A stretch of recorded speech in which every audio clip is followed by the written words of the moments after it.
Good morning, early game crew. You've made it. It's a football Friday. Oh, man. You only get so many of these each fall. Enjoy it while you got it. I'm Elijah Campbell. He's Preston Thorne. She's Jen Jensen.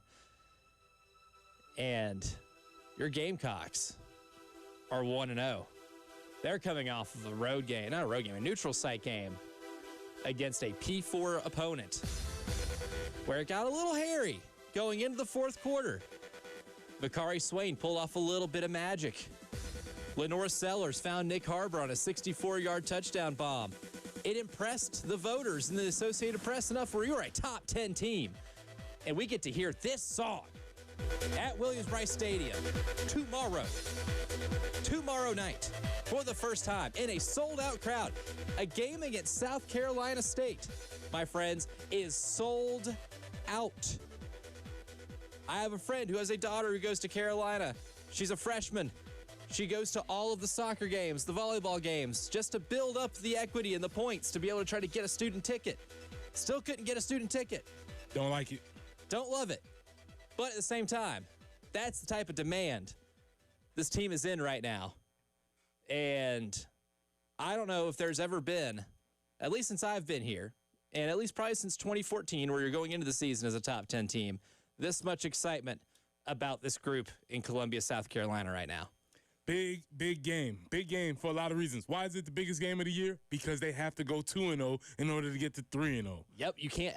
Last I checked, you can't have a win count as two games. Correct. You have to win this game before you get to the next one. And we're not up here selling this thing as a trap game or be beware. No, they should take care of it. They should take care of business handily, early, often. Everything should be good. That doesn't mean that this game is not important for the development of this team moving forward. And so that's the approach that we're going to take in looking at this game. This is a developmental game. You say you want scrimmages against other teams. You say you want to split scrimmages. This is an opportunity for you to get better. Yes. So last week I was like, hey, survive in advance. We'll fix it later.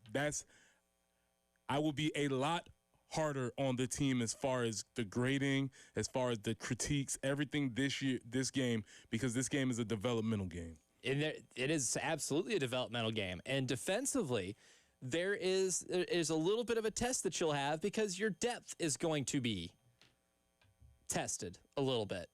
You're not going to get Judge Collier. I don't think he's officially been ruled out, but don't expect him to play. Mm-hmm. They were concerned after that play where he got hurt in the first quarter against Virginia Tech that it might be a long-term injury. They dodged that bullet. Don't expect him to play against South Carolina State. Jatius Gear, don't expect him to play against South Carolina State. Even if he's not technically ruled out, do not expect him to be able to play in this game. Jalen Kilgore, don't know if he's been ruled out officially yet, but he missed a lot of time because of a hamstring injury.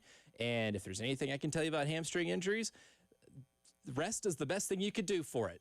And I don't think they're going to risk him aggravating it in the South Carolina State game. Mm-hmm. So your depth defensively is going to be put to the test. And if you're able to go out there and pitch a shutout or do what you're expected to do on the defensive side of the ball, then you learn a little something about this football team. There's still something to learn on that side. On the offensive side, your wide receivers. Nick Harbor had a third of the team's total targets. That number is more dominated if you just isolate it to the targets of wide receivers.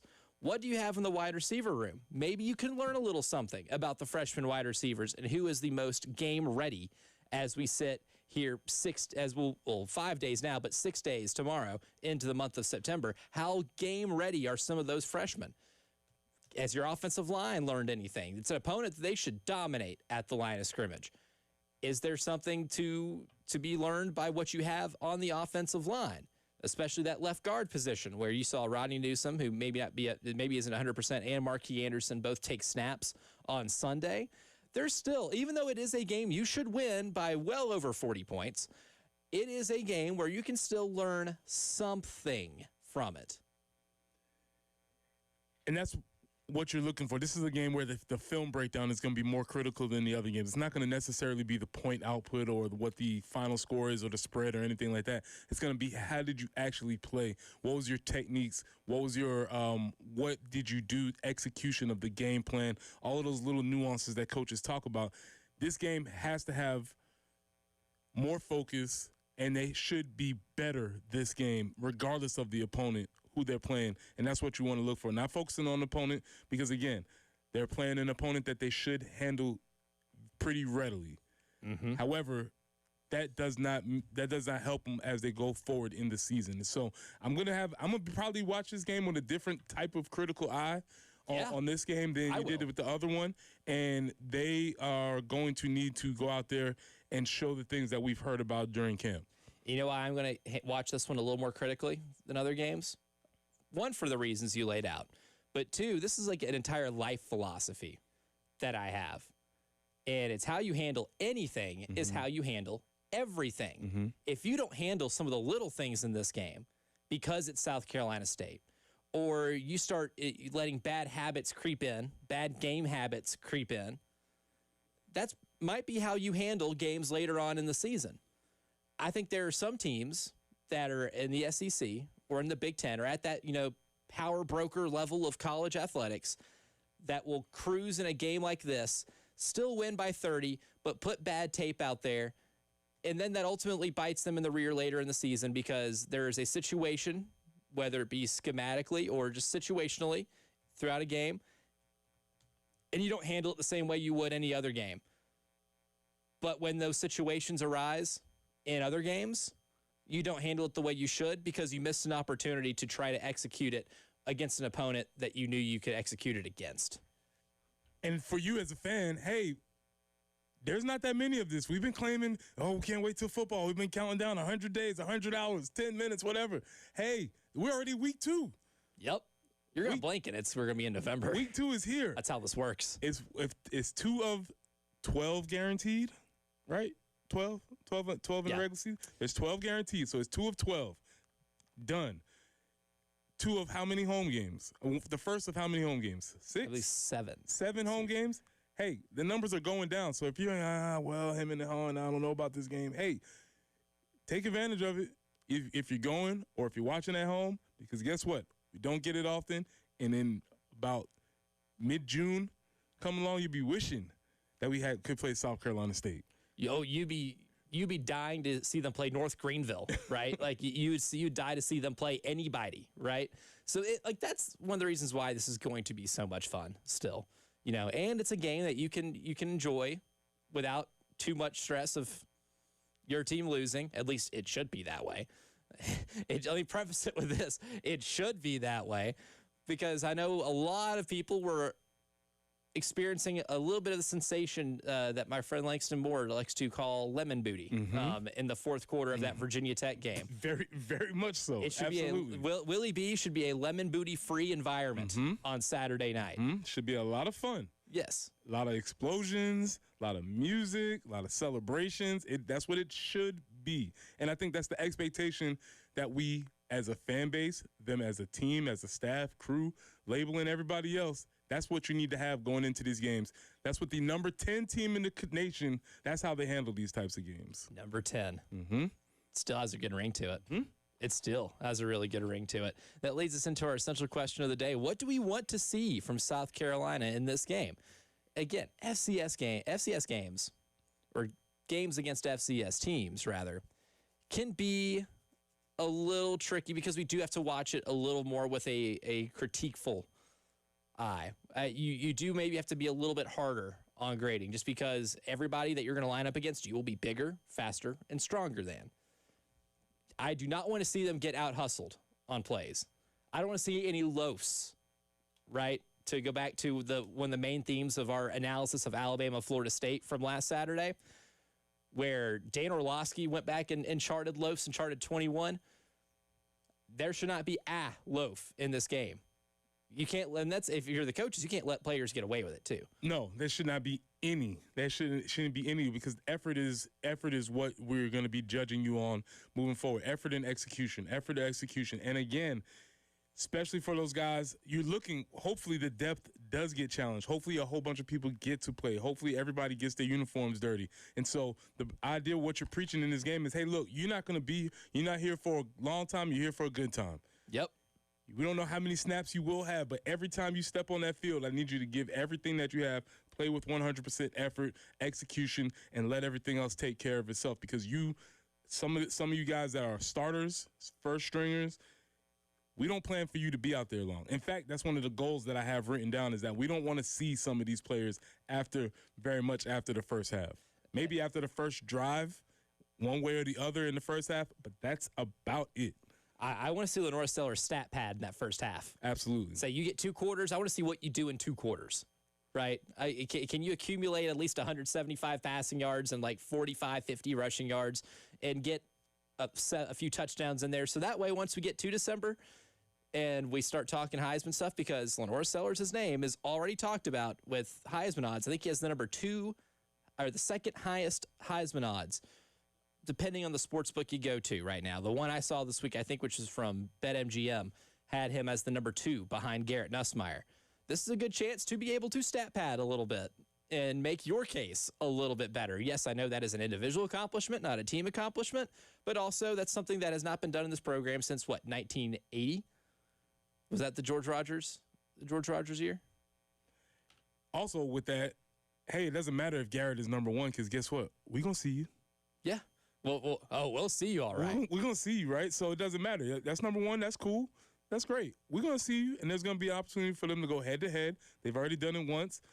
You could maybe argue who outplayed each other in that game. I think that's an interesting argument that you could make, especially if Lenore would not have gotten hurt. But, hey, that's great. You'll be number 1, I'll be number 2. We're going to see you. Yeah. Well, Lenore's will get a chance. Yeah. So you'll get a shot at him. But, again, none of that matters if you don't take care of business during this weekend. Mm-hmm. And this is a game that, like you said, stat pad, you got Dylan Stewart talking about that Nagurski Award. Yep. You go out and get you 2 or 3 sacks here to add to your total for the year. That's a plus.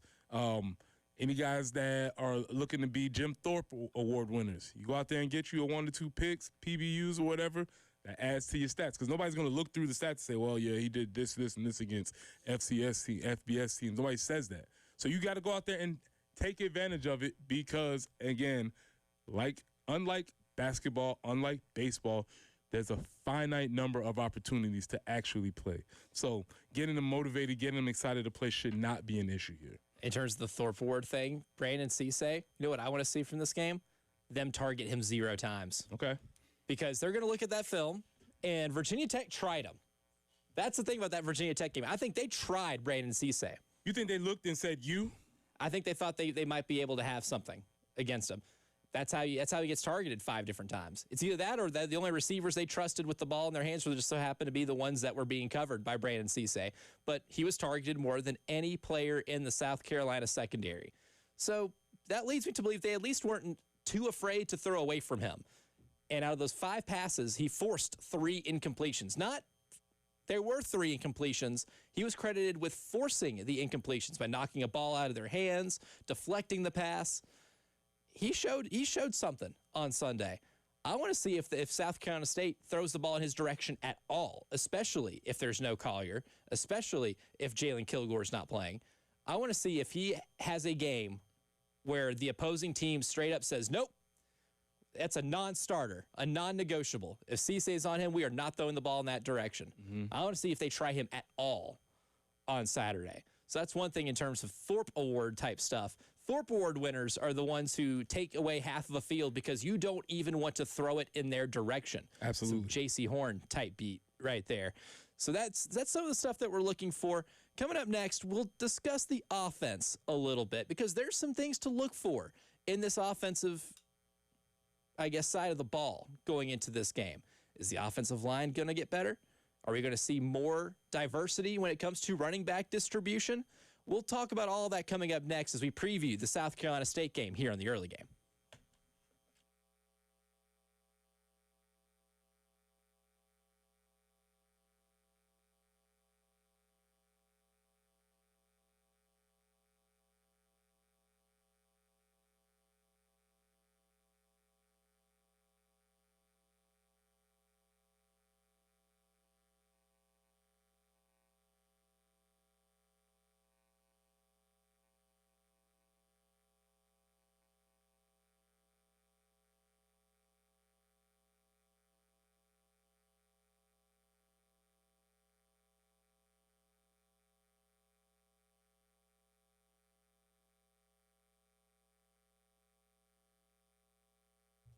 Hey, Columbia, it's Preston for Cato's Power Equipment. Cato's Power Equipment has been family-owned and serving the Midlands since 1983.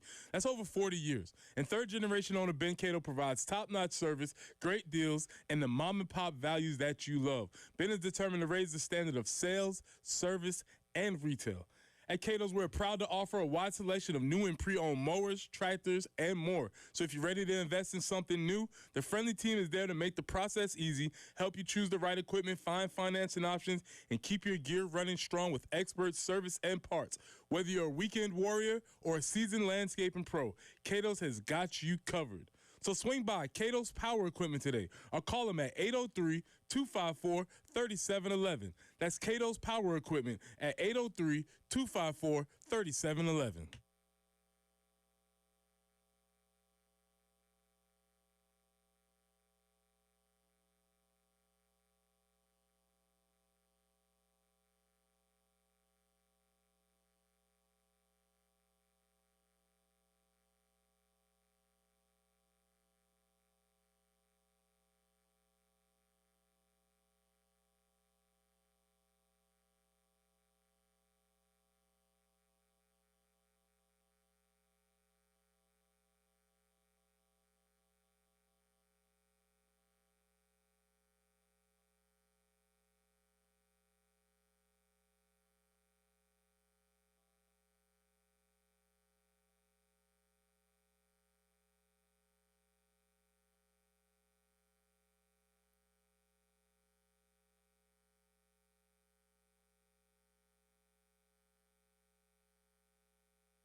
Lower Richland Boulevard at Leesburg Road. We have a report of an accident there, so just be mindful passing through that area.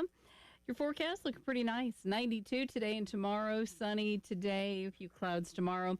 Might see an afternoon thunderstorm on Sunday. We drop to 87. And to start your work week, we will be in the low 80s. So a little bit of a temperature change, but a nice warm weekend and a great day for Gamecock football tomorrow. 67 currently on 107.5 The Game.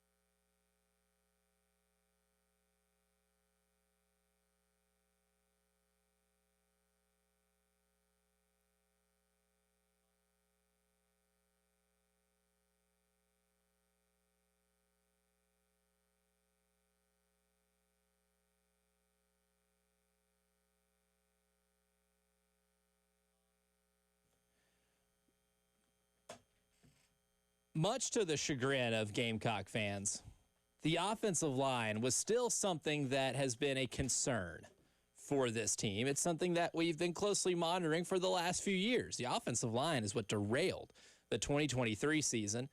And the offensive line didn't show a ton of promise at the beginning of last year, but thankfully got better as the year progressed and helped South Carolina become one of the better rushing teams in the SEC. But the question going into this season was to whether or not the tackles make a jump and that the transfer interior offensive linemen improve as well, or improve and mesh early on, because the starters, all three of the interior offensive line starters on Sunday, were transfers.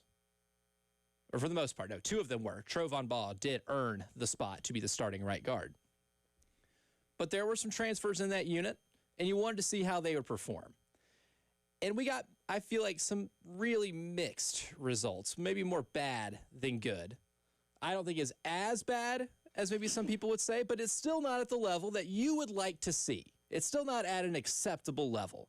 So Shane Beamer last night for Carolina Calls over at Backstreet's Grill was asked about, or at least addressed, the offensive line performance on Sunday.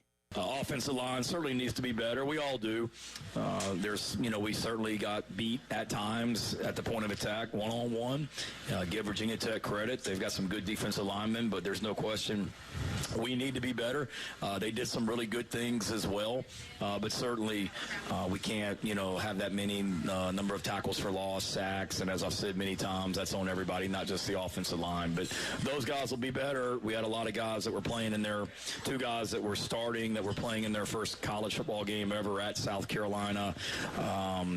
One that transferred from Western Kentucky, one that transferred from Troy, and Boaz Stanley and Rodney Newsome. Shed Surratt didn't play, but those guys will be better, and there's no question about it. They know they need to be better, but we all need to be better. Players, coaches, every position on offense, and we will be. And they have a really good opportunity to play a team that is nowhere near as fast, big, or strong as they are as a unit.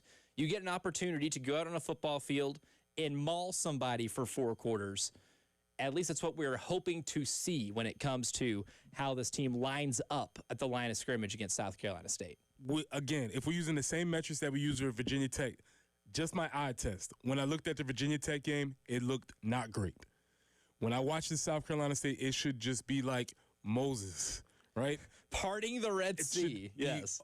They should be gaping wide, holes everywhere. They should be able to run the ball wherever they want to, and that's without looking at film, without breaking down techniques. I don't want to hear after this game that, you got to really watch the film. I don't need any film after this game. You shouldn't have to have that, right? For this. And so that's what I want to see. I don't want to hear like, we all can get better. There should be no conversations. Again, if we're judging this team as a number 10 team in the nation, which they are, then the expectations have to be higher. And so you want to see some of those guys that you brought in.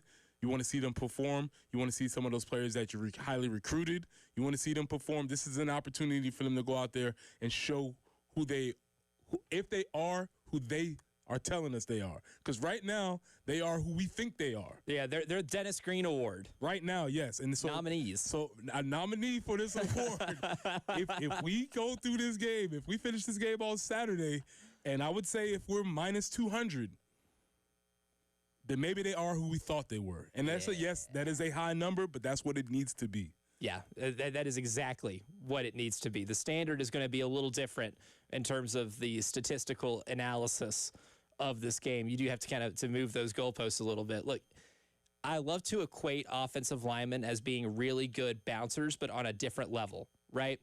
Normal bouncers just remove normal people from normal buildings. You have to remove large human beings in a much smaller space. You have to escort other large men out of your club. The club is the pocket, or the club is the running lane, right? You have to be the one to move them. I want to see great bouncers on Saturday. I want to see some violent ejections. You want to see them getting tossed out the club, Jazzy Jeff style from The Fresh Prince. He gets thrown out the house like that. That's what you want to see on Saturday with your eyes. That's what you want to see, an absolute dominant performance, especially against a team who are going to be not as equipped to play in these situations with you. I think that's a fair expectation. Back when I was a concert venue security guard in Nashville, one of those small jobs I had while I was in college to make some extra money, I worked at a venue that had, of course, so the company I worked for was outsourcing security guards to different venues, but some venues had their own in-house security, right? And at a place called the Cannery Ballroom, which I was at most of the time, I worked as the doorman. But anytime a situation got out of hand for me, and I'm reasonably sized, I'm 6'4", 215, reasonably sized. There was a guy named Houston. Houston was about 6'8", 300. He was a big man. Biggin. He was a biggin. And if I called for backup, usually people stopped messing with people in our area whenever Houston came up, right? Don't be me on Saturday. Be Houston. Yeah, I agree. Houston may or may not have also spent some time in the pen. You need to be Houston on Saturday, right? You have an opportunity to be Houston. Don't be me. Yeah. That is my offensive line pep talk. Do not be me. Do not have to call for backup because you are the backup. Agreed. Right? I want you to walk into Williams-Brice Stadium and say, "You're not locked. I'm not locked in here with you. You're locked in here with me." That's what the attitude should be on Saturday, because you got to be able to clear those running lanes for your running backs. Now on Sunday, your running backs accounted for 21 carries, which I think we might have guessed would be part of the game plan, right? Especially if you're going to have some designed runs for Lenoris. But I think one thing we didn't fully anticipate was that Oscar Attaway would get 66% of those carries, and Rasul Faison getting 33%, and then Isaiah Gustav not getting any. Shane Beamer addressed the running back room yesterday on Carolina Calls as well. Here's what he had to say. Well, they did a really nice job. Pass protection, run game, did a really nice job. Oscar, you're right. He got a lot of yards out of plays that there really wasn't much there, whether it be on a pass or a run. Sewell came in and showed what he could do. We didn't have a lot of plays offensively. I mean, I think we were only out there for 53. Like, yeah, I mean, in most games you got 70, 75. So we didn't have a lot of plays offensively, so there weren't a ton of opportunities for everyone. But that's a room that there's no question we're better than what we were last year. With those two, Isaiah Augustave is going to be a really good player. Matthew Fuller is going to be a really good player. Jawarn Howell is going to be a really good player. Bradley Dunn's been in our program for a while and is a really good player. So that's a group where we've got to continue to roll guys in there, and I like where that room is right now.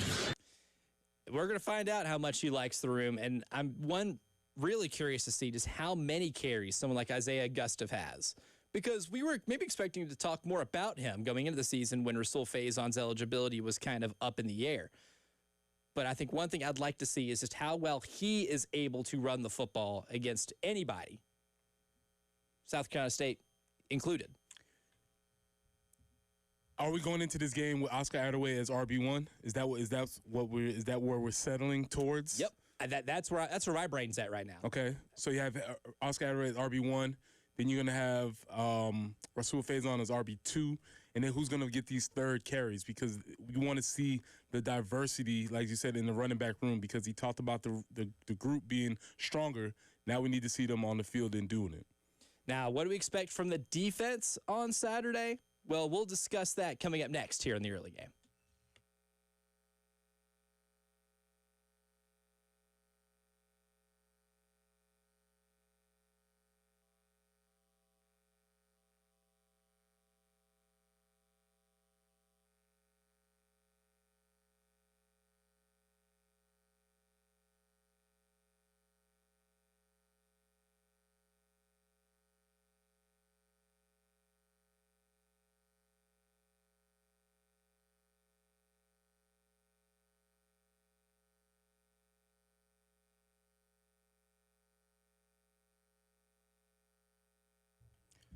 Pressy here for Absolute Glass, the premier glass company of the Midlands, offering auto, home, and business glass repair. So if your glass is damaged, shattered, cracked, or broken, they can handle the job. If there's a cracked windshield, there's no problem. They'll come out to your location and they'll replace it for you, usually for free, and they'll work directly with the insurance to take away the headache. That's right. They'll come out to wherever you are, school, home, work, it does not matter. Absolute Glass will take care of it for you.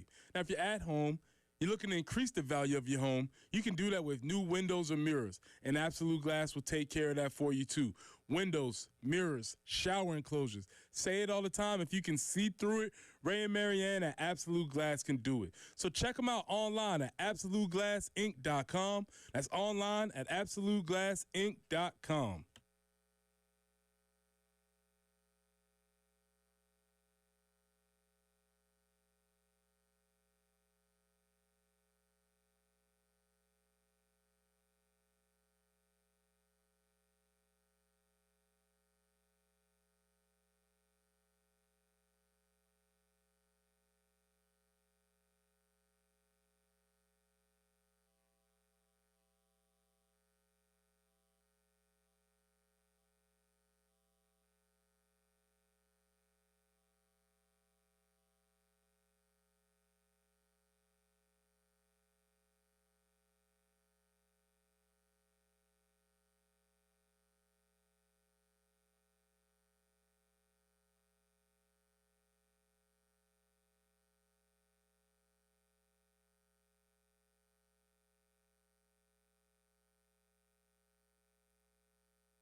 Lower Richland Boulevard at Highway 262, there is an accident there, so just be cautious of that.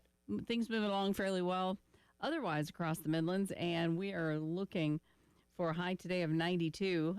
Same for tomorrow. More sun than clouds today over tomorrow.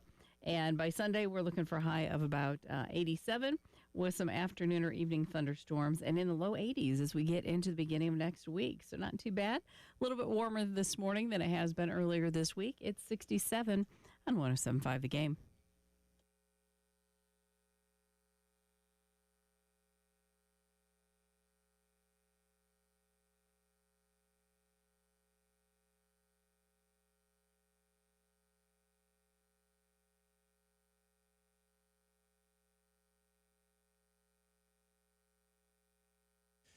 South Carolina State presents an interesting I would not say maybe an incredibly difficult, but interesting challenge on offense. Talked about it a little bit yesterday. Against Wofford in week 1, they played 2 different quarterbacks, Ryan Stubblefield, Willie Atkins, the 4th. Nice. Those 2 fellas threw the ball combined 51 times. They have different skill sets, and they're really, I don't think any of them are world beaters. There's room to grow, especially for Stubblefield, who I believe is a little younger.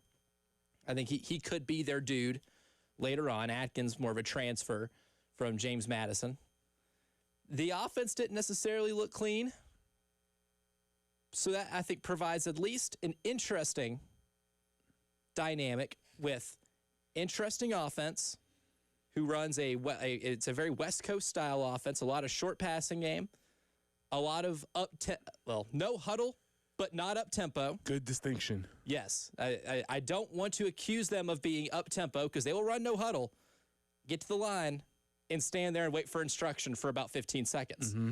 That happened a lot against Wofford.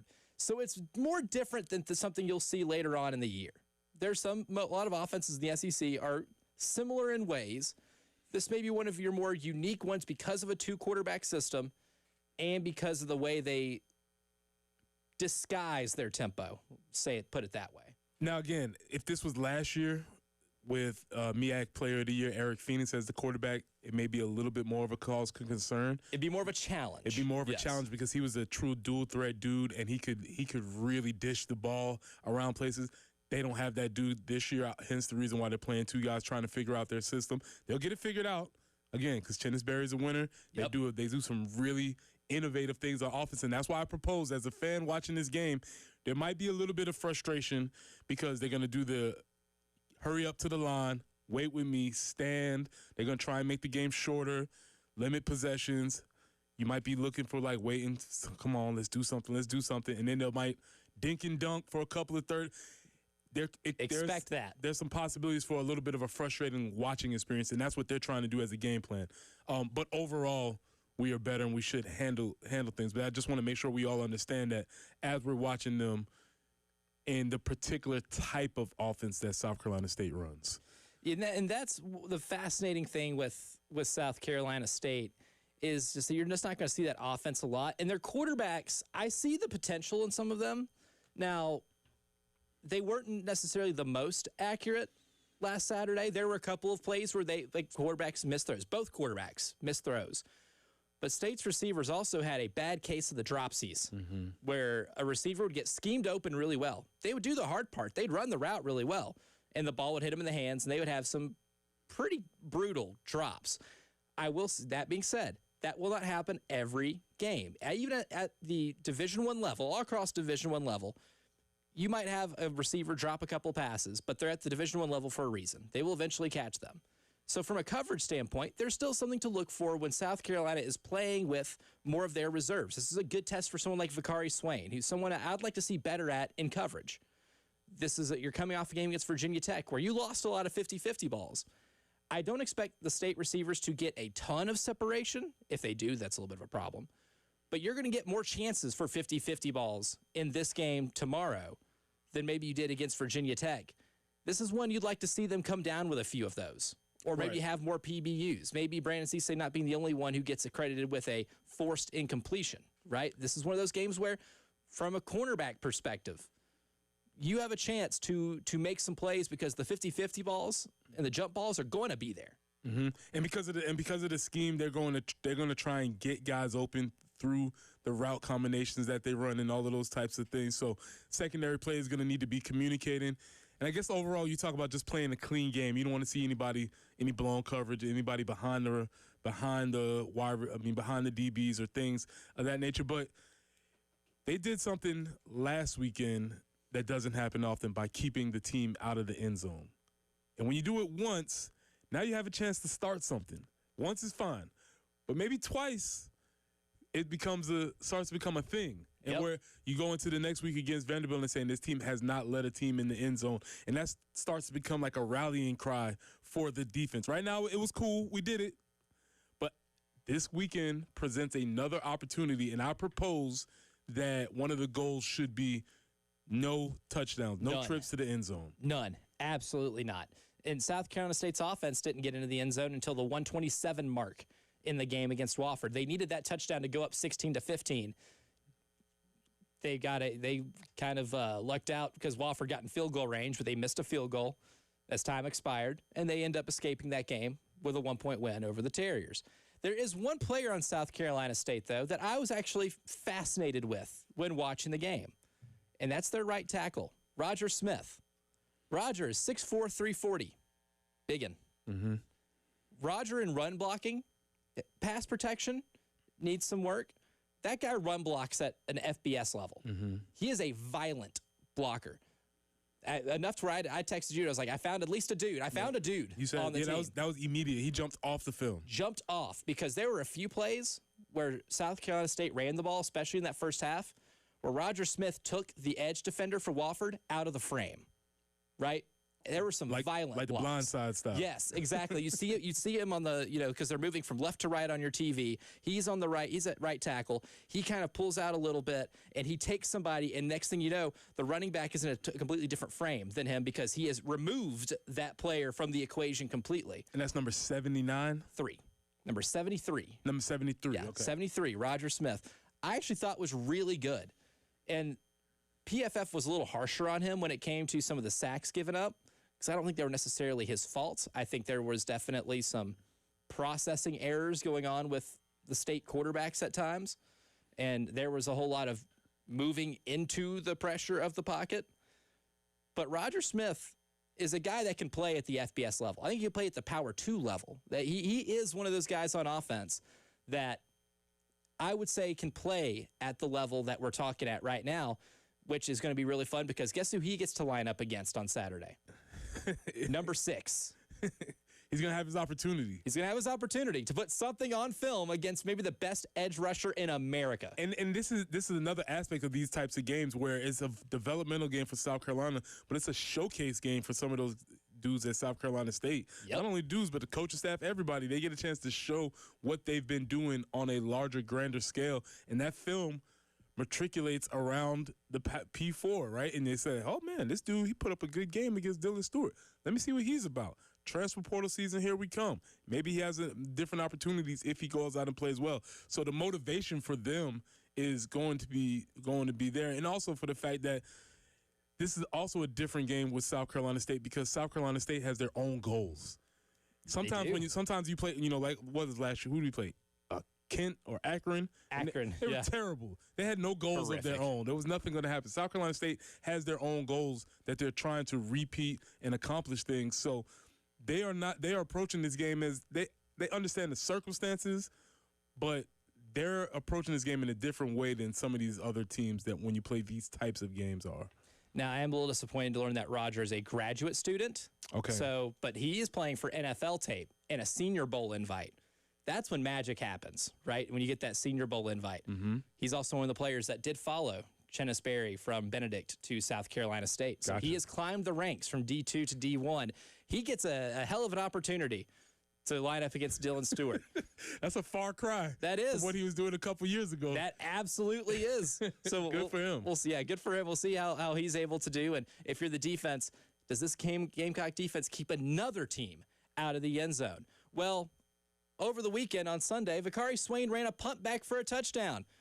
Kicking the season off with a special teams touchdown, pretty impressive. It means Beamer ball is back. Do we get another one on Saturday? We'll discuss next.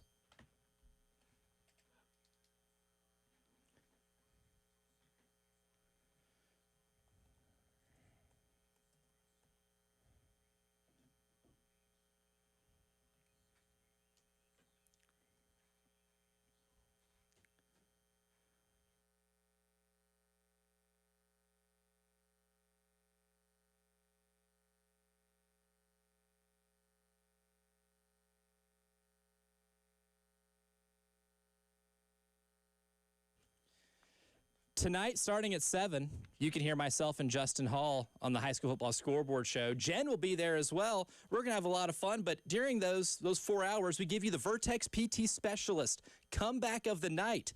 And that's a game we keep up with where there might be a team coming back from a large deficit. We had a team come back down from 21 last week and win a game. That was our Vertex PT specialist come back of the night, and it's appropriate because Vertex PT specialists are the best specialists in helping you come back from whatever it is that you need to come back from. Chronic injury, recovering from surgery, and they can do it from the comfort of your home. That's what separates them from anybody else because it's skilled physical therapy that's delivered right to your door. Vertex PT Specialist Outpatient Home Health Team brings that one-on-one clinic-level care straight to your home, and they serve Lexington and Richland counties. If something that you need, give them a call, 803-973-0100.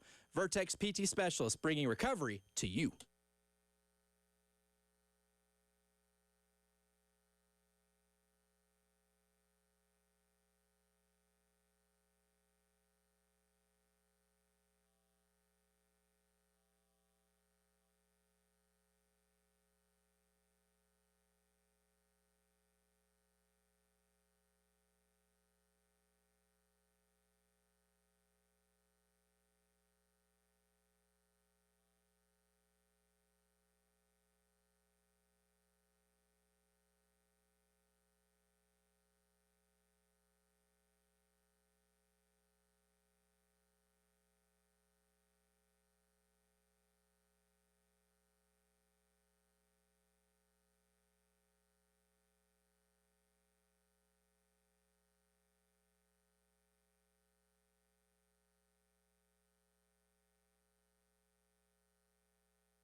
Without a doubt, the most exciting play from Sunday was Vakari Swain's punt return for a touchdown. It made us feel like Beamer ball is truly back. Well, my friends, I got good news for you. I'm forecasting a special teams touchdown tomorrow. And here's why. The South Carolina State special teams unit might be the one that's a little furthest behind in terms of offense, defense, special teams. I went back and watched South Carolina State Wofford in its entirety to get a feel for this team, and I couldn't help but notice that South Carolina State's defense did a really good job on Wofford. And I was watching that game thinking, is it because Wofford's offense is bad, or South Carolina State, do they have some dudes? Mixed results, mixed feelings on that. But one thing I did come away with is that Wofford, who had no business winning that game, had a lead with 1.5 minutes left because of special teams. Here is the breakdown of Wofford's 15 points. Kickoff return for a touchdown late in the second quarter. A blocked punt in the fourth quarter that was scooped and scored. And then a safety in the fourth quarter where they pinned South Carolina State on their own 2. And the very next play, they dropped back and they got hit with a safety. That is how Wofford had 15 points. Now, they probably should have had more, but their kicker missed 4 field goals in that game. That's a killer. So that led me to believe you saw a return for a touchdown and a blocked punt. I think maybe the most exploitable part about the South Carolina State team, the biggest mismatch that we might have on the field, might also be in special teams. That makes a lot of sense, and when you put it like that, that's something that you want to put an emphasis on. That's a way to change the tenor of a game very, very quickly. You get a 3 and out, you go out there and block the first punt, scoop and score, something along those lines. That's how we can set the tone very early in a game to let them know, like, hey, we're not here to play around. We're going to exploit what we think is one of your weaknesses and really take advantage. That also will get the crowd into the game. Yep. Things like that. So that's something that – so are you saying confirmed, bank it, guaranteed? I think the market. Special teams touchdowns are hard to guarantee, but I think this is the closest you can ever get to guaranteeing a special teams touchdown. I think that's absolutely fair, and it could come on either side. It could come on the block side, or it could come on in the return side. Yep. As far as where that's happened, got home on their punts a lot. That block punt wasn't the only one they were close on. I'll put it that way. Also, there's another opportunity for some trickery here if you want to try something or put something on tape so that another team has to worry about whether it's a interesting punt formation where you send a couple of guys here, you do a couple motions here, maybe it's on field goal, you want to do the old swinging gate, I love water that. bucket, whatever you want to do. Maybe this is when you put it on film so that the next team has to prepare for it. And also, as South Carolina State has struggled on special teams, you may be able to get a cheap one here just by alignment or assignment. So, yeah, I do think special teams is a spot where they can gain a great advantage. And it's one of those things, too, we talked about earlier in this hour. This is a game where you are bigger, faster, stronger than everybody on the field in front of you. How do they take advantage of it? How do you take advantage of it on special teams? What does taking advantage of it look like on special teams? The special teams unit's going to get a lot of chances. Now, I don't foresee them getting a lot of chances to return kickoffs, but you will have a lot of chances to return punts. We saw Vakari Swain do it once against Virginia Tech, and it was a game-changing play. How do you do it in the following week against a unit that isn't as good as Virginia Tech's? Nowhere near as good, because Virginia Tech does have a really good special teams unit. I think logic just leads you to believe that if you could do what you did against a really good special teams unit, you should be able to do one that's not quite there yet. You should be able to do it against that group that still has a ways to go. South Carolina State, again, very early in the season, and I fully expect them to be really good by the end of the season, Absolutely. especially in the conference in the MEAC, because I think Coach Barry is one of the more underrated coaches in America. But I don't think that's happening. It's not that growth ain't happening from week 1 to week 2 at Williams-Brice Stadium. Yeah, again, it's a way to change the tenor of a game very quickly, very early. Get the momentum on your side and get things rolling. So, yeah, special teams is something that you should look for as far as a distinct advantage for South Carolina. It's an exciting thing to look for. A lot of exciting things to look for this weekend because the hype train is rolling hard after week 1. And Jalen Carter did what last night? We'll discuss that in hour number 2.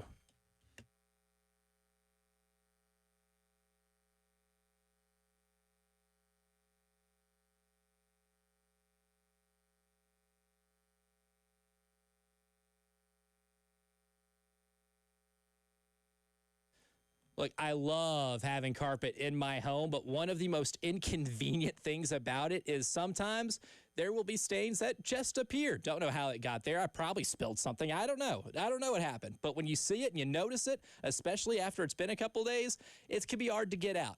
Don't worry about it because Zero Res is here to save the day. Between work and kids and sports, all the things that keep your carpets a lot messier than they normally are, Zero Res is here to make that gross carpet clean again because they have a patented cleaning process that uses no harsh chemicals and is a clean that is safe for your family and your pets. And they can also help you save. Most importantly, the more you clean, the more you can save. Get 3 rooms for $119, 4 rooms for $144, and 5 rooms for just $169, totaling up to about $30 in schedule with Zero Res today. It's ZeroResColumbia.com. Zero Res, spell it backwards or forwards. It's the right way to clean.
Killian Road approaching I-77. There's a report of an accident. Lower Richland Boulevard at Leesburg Road and Old Orangeburg Road at Platte Springs Road in the Lexington area, an accident as well. And as far as your forecast goes, man, it's just going to be kind of nice. Feels a little bit reminiscent of summer. 92 today, 92 with a mix of clouds and sun tomorrow.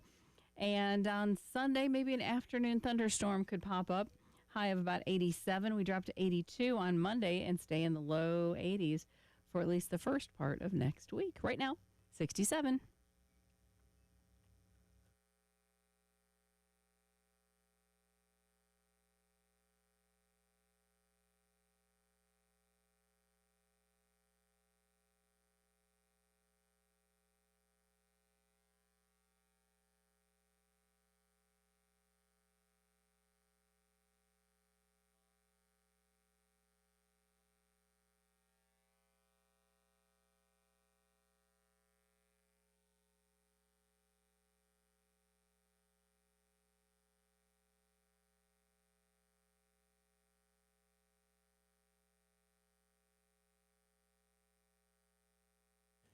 Hour number 2 of the early game starts right now on a Football Friday. I'm Elijah Campbell. He's Preston Thorne. She's Jen Jensen.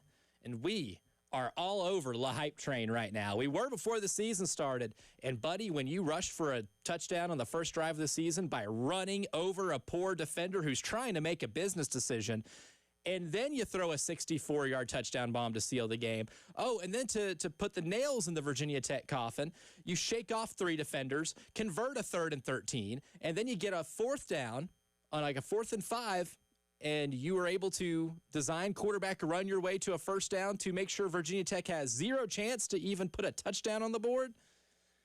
You move yourself up the Heisman ranks, especially in a week where quarterbacking in college football didn't necessarily have a banner weekend.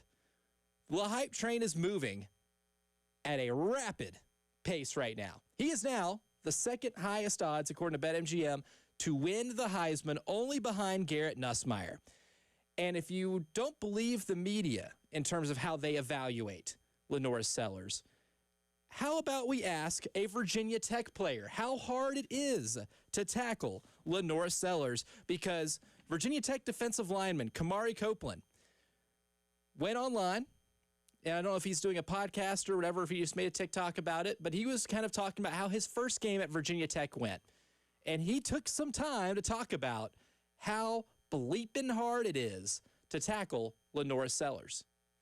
But I want to say, this dude, Lenoris, is strong as heck. I'm not going to lie, bro. Any other quarterback, I would have sacked on this play, right? But this dude is strong as heck, bro. I'm going to give respect where respect is due. I'm not even trying to glaze. Bro, this dude is strong as heck, bro. And then I got up and tried to chase him. He fast as heck, too. Like, hey, man, my respect go to Lenoris, bro. He's strong as heck. My respect to South Carolina, but they got a good squad, and they'll be pretty good this year, so.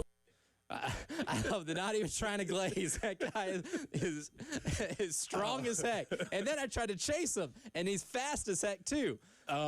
Shout out, what's the player's name? Kamari Copeland. Shout out to Kamari by trying to keep it as PG as possible. We appreciate that for the clip. We definitely think that. But there's nothing more 2025 than a college athlete doing a podcast. And you guys see the video because he's shirt off behind gaming monitors. Right. It's a wild scene, but it is 2025. So we appreciate you, Kamari. But he gave his honest reflection. He's like, hey, man, that's a different type of dude right there. Yeah, and that's like the best ringing endorsement you can get is getting them from the people that you play against, right? That's why I love when The Athletic kind of does like the anonymous player surveys, because when I'll take with a grain of salt the ones they say are overrated, because a lot of times that just kind of comes from sheer jealousy. Like in the NBA, they said Tyrese Halliburton was the most overrated player, and then guess what he did in the playoffs that season. But when they talk about somebody who was genuinely good to play against, and they tell you why, that's when I start to learn, like, okay, this matches what my eyes see, right? When you have to line up against them, it is as hard as it looks. Kamari Copeland was just telling you, I had a beat on him. I had him in the backfield. Any other quarterback I sack, that guy is so tough to bring down, I couldn't do it. And then I couldn't chase him after the fact. And you know he was being transparent because he gave you the disclaimer, I ain't gonna lie. Yep. When you say that, I ain't gonna lie. When you say that, it's like, hey man, this is for real. I'm just telling you, this is how it happened. Because again, you see things on film. You can see things on film. They could tell you about it. Coaches could tell you about it all the time. But when you have to deal with it, side note, one of my favorite stories about this type of thing was when Hunter Renfrow was in high school. He was a quarterback, and the coaches were telling him like, hey man, this dude is fast. And obviously you see the profile of Hunter Renfrow. You're like, yeah, whatever, man. Oh, okay. Yeah, did he look like he was 30, at least in high school already? Lit him up for like 250 running the option. Oh, you know what I'm saying? And it was the situation where the player's like, oh, and the coach was like, I was trying to tell you the whole time. So sometimes tape doesn't necessarily give the whole picture, as Kamari Copeland told us. It's kind of like one of those things where you see something on TV that looks so astounding, jaw-dropping, any type of experience, right? It's almost, like, I guess like when I went to, was very fortunate enough to get to go to Paris after I graduated high school. Seen the Eiffel Tower on TV all the time. Mm-hmm. You're still not prepared. Yes, that's a great analogy. For when you get there and you're like, wow, this thing is really cool. Or if you go to the Louvre and you see the Mona Lisa, it's like, wow, this is really cool. Like I figured it'd be like, okay, I checked that off the list. I did that. But then you're like, wow, no, this is awesome. You see Lenoris Sellers on film, and then you try to tackle him. It's like, this is impossible. Yeah, I was gonna say, or another natural under the world, Darlington. When you go to Darlington, yes. You see it, and it's like, oh, this is huge. Yeah, this is massive. This is big. This is really high banking. Wow, like, oh my gosh. the cars really have. It's hard to walk up these banks, or whatever the case is. Mm-hmm. Yes, there is something for the in-person experience to that. And so Lenoris is obviously, in those particular plays that you mentioned, they're perfect highlight clips. So if people didn't watch the game, which, by the way, this was the most watched first week of a college football season, and you can skew the numbers any type of way, but a lot of people watched South Carolina play on Sunday. Mm-hmm. And even if they didn't, you got all these clips going viral, him tossing people up, him walking up the sideline, him throwing a dime to Nick Harbor. That stuff gets – because Garrett Nussmeier is good. He's not as exciting. It's not as exciting. Yes. And so his plays are not going to be as viral. He might have the numbers and he might have the wins and losses, but as far as being viral, Lenoris is going to win that contest. Yeah, Lenoris's ability on a football field is a lot less subtle than Garrett Nussmeier's. We'll put it that way, right? Because he'll do some things that just amaze you every single time. And it's one of those things that, you know, I've covered, you know, college football now. This is dating back to college. This is like my 8th year covering college football as, you know, a job where I'm going to a game and I'm objectively watching every single snap. I've just never seen a player at the college level from like what I've covered where every single time I'm amazed by what I see. Mm-hmm. I saw what he did at Clemson. I saw how many times he broke out of tackles and he made something happen when there was nothing supposed to be happening. I've seen it before, right? And on Sunday, I found myself on that 3rd and 13 just chuckling, like, oh my God, like he did it again. Like you can't stop this guy. You find a way to not become numb to the stuff he does because it is that exciting. And I think for a casual fan that has no emotional connection to South Carolina, that's just watching them because they're on prime time, it impresses you. Like my brother texted me during the game. He goes, oh, after that first drive, he goes, oh, so he is that guy, huh? Mm-hmm. I'm like, trying to tell you. Mm-hmm. Been trying to tell you. And the only reason he's watching the game, it's a standalone game on Sunday. Exactly. It's a little hype train. That's it. You hear that? You hear it? And it's the sound may sound distant, but it's closer than you think. It's a lot closer than you think. Because right now it's making a stop over at Get Up. Because on Get Up over the week, during this week, Jordan Rogers made a hell of a comparison for one Lenoris Sellers. Man, I saw flashes of Cam Newton for exactly what Lewis is saying. The big, physical, strong runner that can run through you and run by you, I thought was so impressive. He can change a game with his feet. Now, I'll say he needs some help around him. Only 6 receptions by wide receivers in that game, only 12 completions. Nick Harbor had a couple big drops, one early on a drive route that could have been a big catch and run, and the touchdown where he's got 2 hands on it. You got to bring that down. The one pass attempt that went further than 15 yards downfield, that bomb to Nick Harbor that changed the game. That's the flashes of brilliance we see from from Lenoris Sellers, and that's why I think he's put himself in the conversation of being a top 10 pick next year because I mean, he said he is drawing comparisons to Cam Newton. Now, that's incredibly high praise because Cam Newton might be, because obviously I did not cover Cam Newton, so this is not going to contradict what I just said, but Cam Newton is, in terms of just my football watching life, maybe the best college football player I have ever witnessed with my own 2 eyes and how one person can take over a game and an entire season.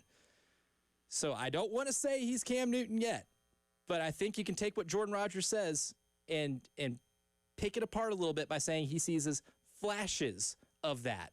And when you phrase it like that, you start to see it a little bit. And when you put it on, you obviously make the obvious connection between who was able to take Cam Newton's career to the highest of heights in the next level. Well, it was Mike Shula. So you have somebody who is used to dealing with this type of talent, knows how to utilize those particular skills, and so you should feel pretty comfortable with somebody who's used to working with this type of talent and being able to integrate it into an offense all along. So I think that is something that could be very interesting as you move forward. We'll go ahead to the AAA Heating and Air phone lines right now. David is on the line right now. David, good morning. Welcome to the early game on a Football Friday. Hey, good morning, guys. It sure was nice not to hear Arch this and Klubnik that this week, like they're the only 2 that should go to New York.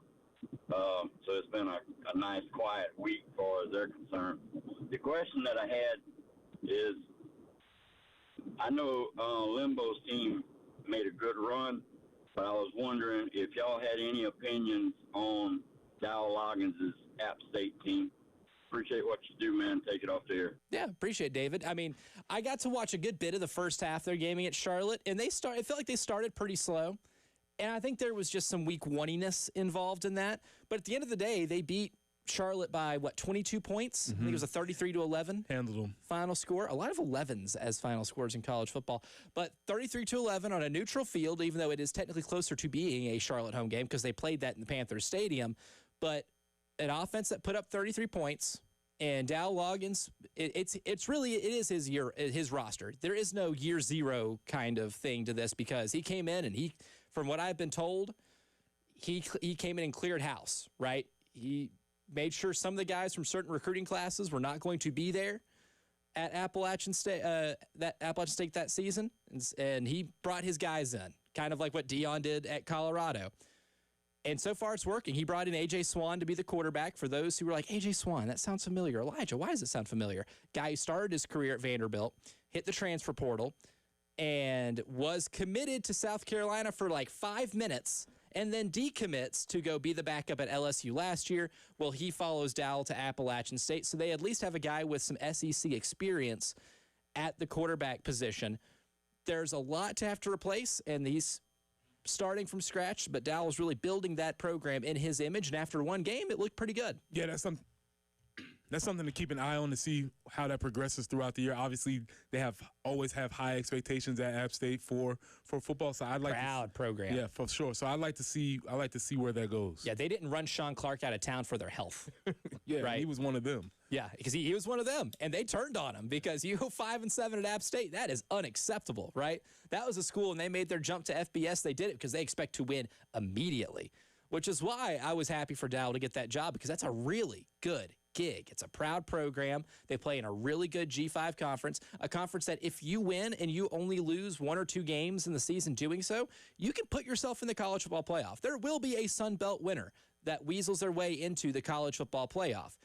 I'm curious to see how close Marshall would have been last year if Boise State wasn't Boise Stating, right? If they didn't have the best player in the sport, pound for pound last season, how much did that make a difference when it came to choosing them? And they only lost by 3 at a team that was number 1 in the country for like 85% of the year. That helps you a lot too.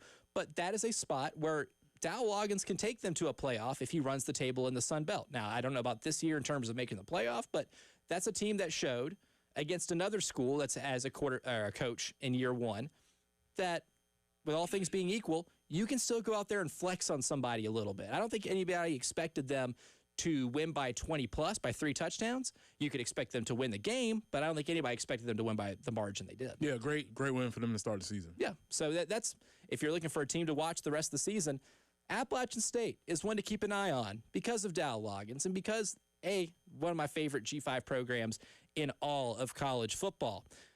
Coming up next, it's the early game morning meeting, and we have to address some bad behavior. The NFL kicked off last night, and the Eagles beat the Cowboys. Sorry, Rick Henry, your Cowboys got beat again. You covered the spread, I guess. That's cool. But the story of the game is what happened before we even saw a snap. And we'll tell you what happened. If you missed it, coming up next.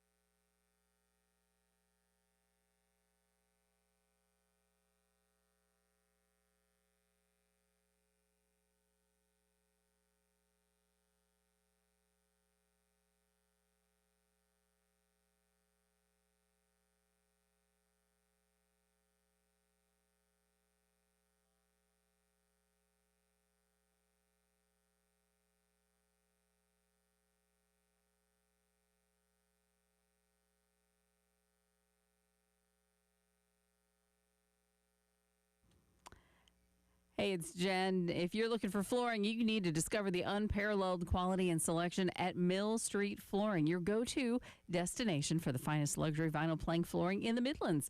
They're the exclusive distributor of Case Luxury Flooring. They have wear levels from 12 to 28 mils, and that's for your durability and your style. Whether you're a contractor, a builder, an installer, you're going to appreciate their factory direct prices and manufacturer's warranties. And the great part is when you select the flooring you want, you can take it home that day because they have it in stock. With samples available in LVP in a wide array of patterns and colors, you can find the perfect flooring instantly. Choose from standard and wider planks, and that'll fit any space, any budget, and no order is too big or too small. Visit millstreetflooring.com or call Joe at 803-424-8547 to arrange your appointment at their Lugoff or West Columbia locations. At Mill Street Flooring, there's never a good reason to spend more than you have to.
We have an accident reported Killian Road approaching I-77, also Lower Richland Boulevard at Leesburg or in that vicinity, and Old Orangeburg Road at Platte Springs Road.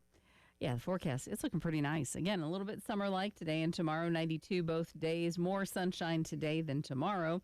Come Sunday, maybe an afternoon thunderstorm later in the day and a high of 87, dropping to the low 80s starting on Monday. 67 currently on 107.5 The Game.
All right.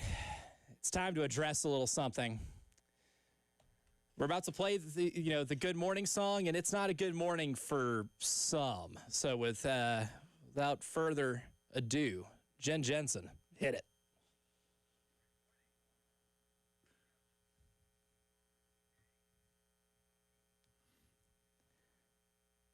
It is a Football Friday, so yes.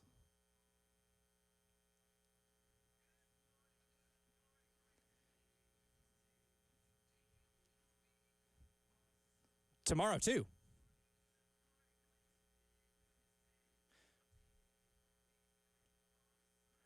It was an awesome day for most Eagles fans.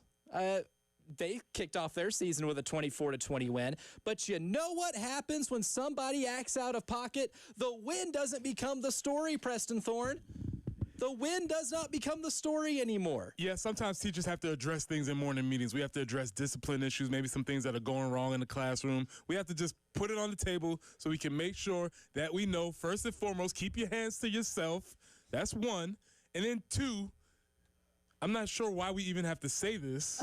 Keep your loogies to yourself. But do not spit on any of your teammates, classmates, opponents, anybody else. That is totally against the rules. And yes, you deserve to be ejected if you were caught. And when you are ejected, do not have a smug look on your face like you are all kinds of proud of yourself as you're walking off the field, because that just makes me want to punch him even more.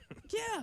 And I know Jalen Carter doesn't necessarily have the greatest history and track record of making sound decisions, but, buddy, you didn't just violate the rules of football. You violated rules of society. Like spitting on somebody, if I were to go to some random person on the street and spit on them, that's assault. I get arrested.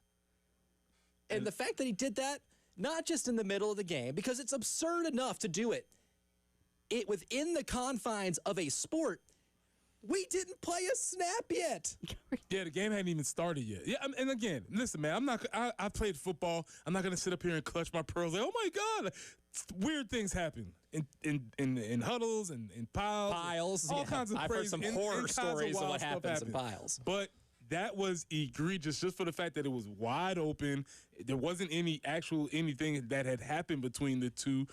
And so it was a total violation of any type of ethic, rule, moray, whatever you want to call it, man. It was just bad. He deserves a suspension and maybe even another game, honestly, for that, because we cannot abide by that. No, absolutely not. And instead of the story being your team gutted out a win against a division rival on the night that you hung a banner for winning the Super Bowl, the epitome of the sport, doing what you play the sport to do in a night that is supposed to be celebratory, the story becomes you being an idiot and getting yourself kicked out of the game. Thug. He has more ejections than snaps.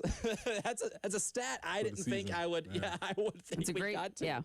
I didn't think we would get to a player getting more ejections than snaps. If you're going to get kicked out of the game, at least wait until the third quarter.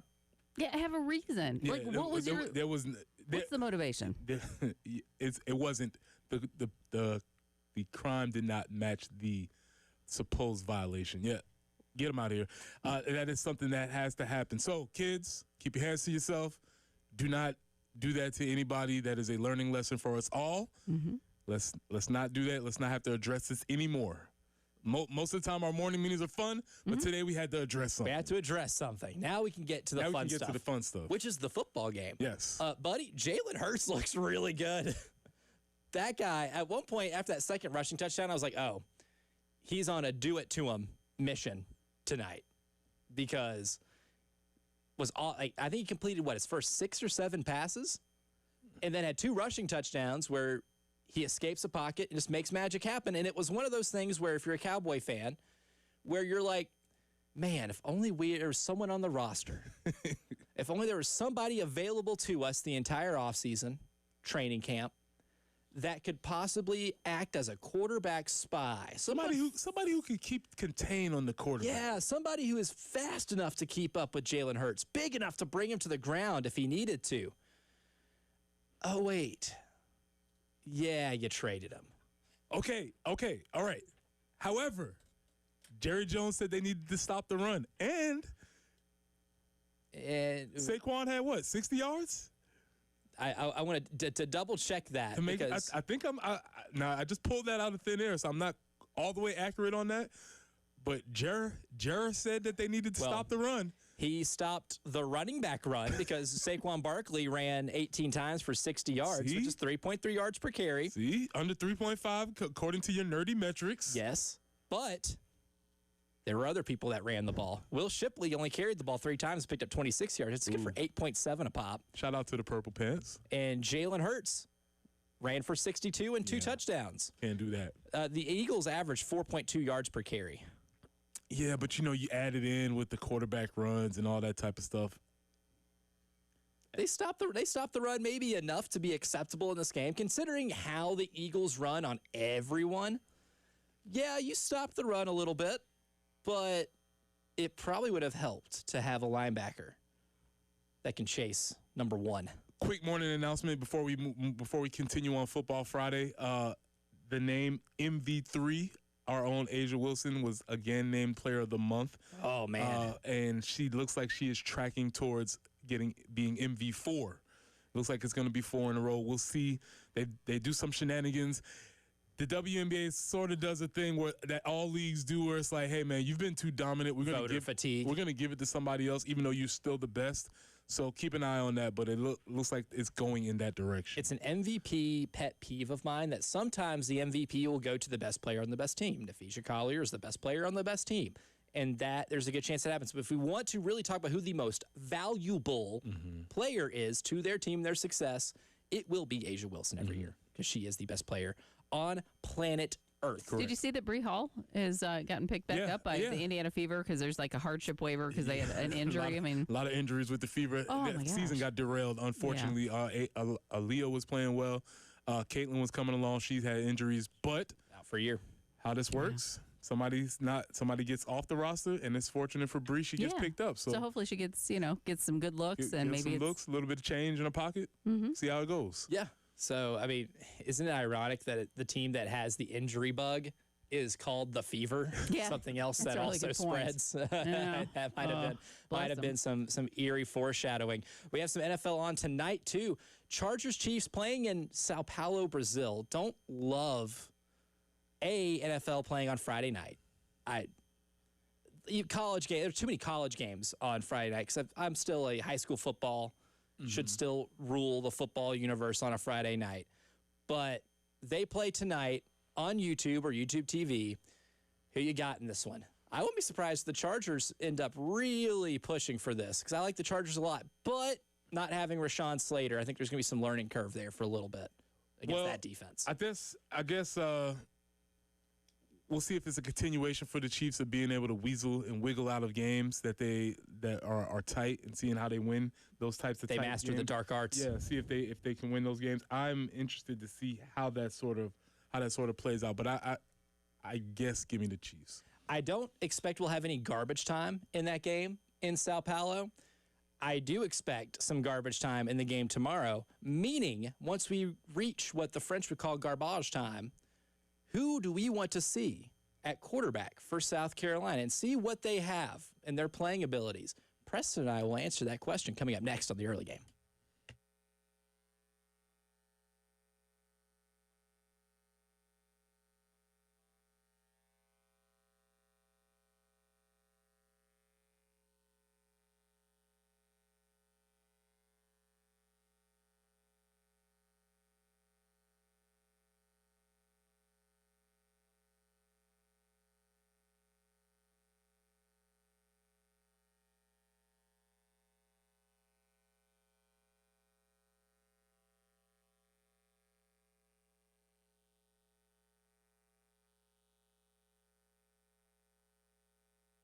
Finally, everybody's back. Football is here, and with Underdog, you can play right now in South Carolina.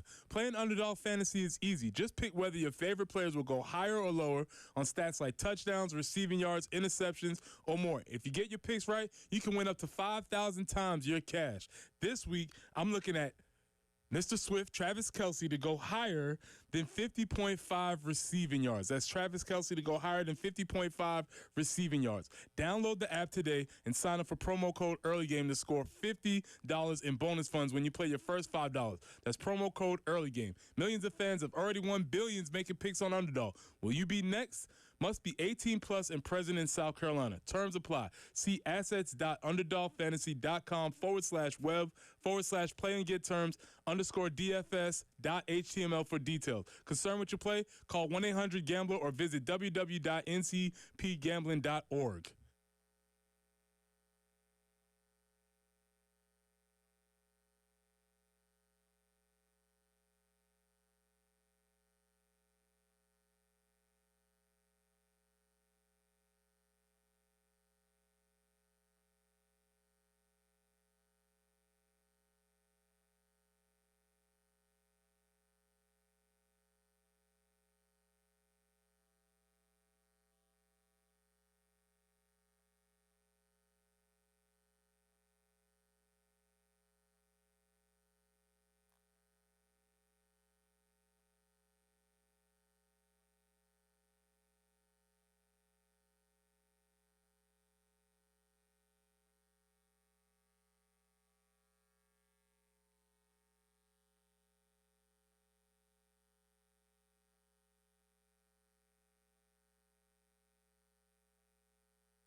I-20 westbound at Clemson Road. Looks like a disabled vehicle, so just be aware that there might be a vehicle off to the side. I-26 eastbound at Sunset Boulevard. Also an accident. Killian Road approaching I-77. Old Orangeburg Road at Platte Springs Road and Two Notch Road near Pond Branch.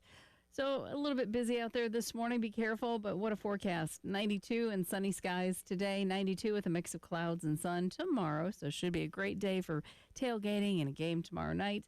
Sunday, 87 with some afternoon or evening thunderstorms possible. 67 currently on 107.5 The Game.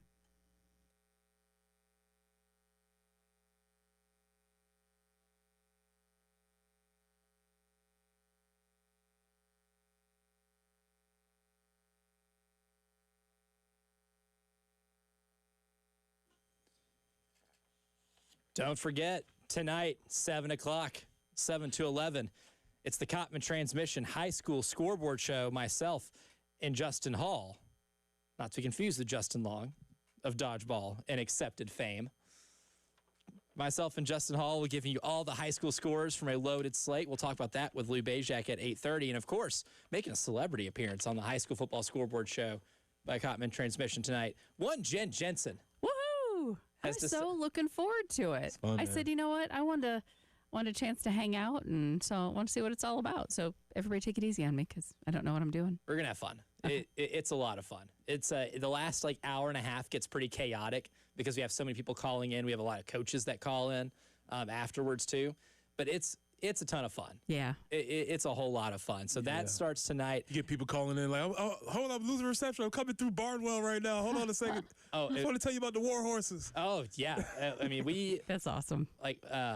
We have two callers that call in, and they battle back and forth. They'll hear one call in, and the other one will call in with more scores. They try to one-up each other, so it's kind of like a game within the game. Oh, wow. It gets a lot of fun. It gets a whole lot of fun. So that's from 7 to 11 tonight. Then tomorrow from 2 to 4, myself and the one and only Tyler Head will be live from Jay's Corner Bar over on 1015 Rosewood Drive. What a great place to be. Dude, yes. I love that place. I do too. I mean, big fan. Yeah, great game day, but I'm talking like any day of the week. Yeah. Good food, lunch, dinner, good stuff. Eating out in the patio and having a direct view of Williams-Brice Stadium. Oh, man. I mean, in terms of the scenic views in town, it's one of the best that you got. Yep. And that's where we're going to be on Saturday from 2 to 4 live. So come hang out, watch some football, and hear us yap and get you ready for the South Carolina State game going on tomorrow as we lead you into the network's pregame.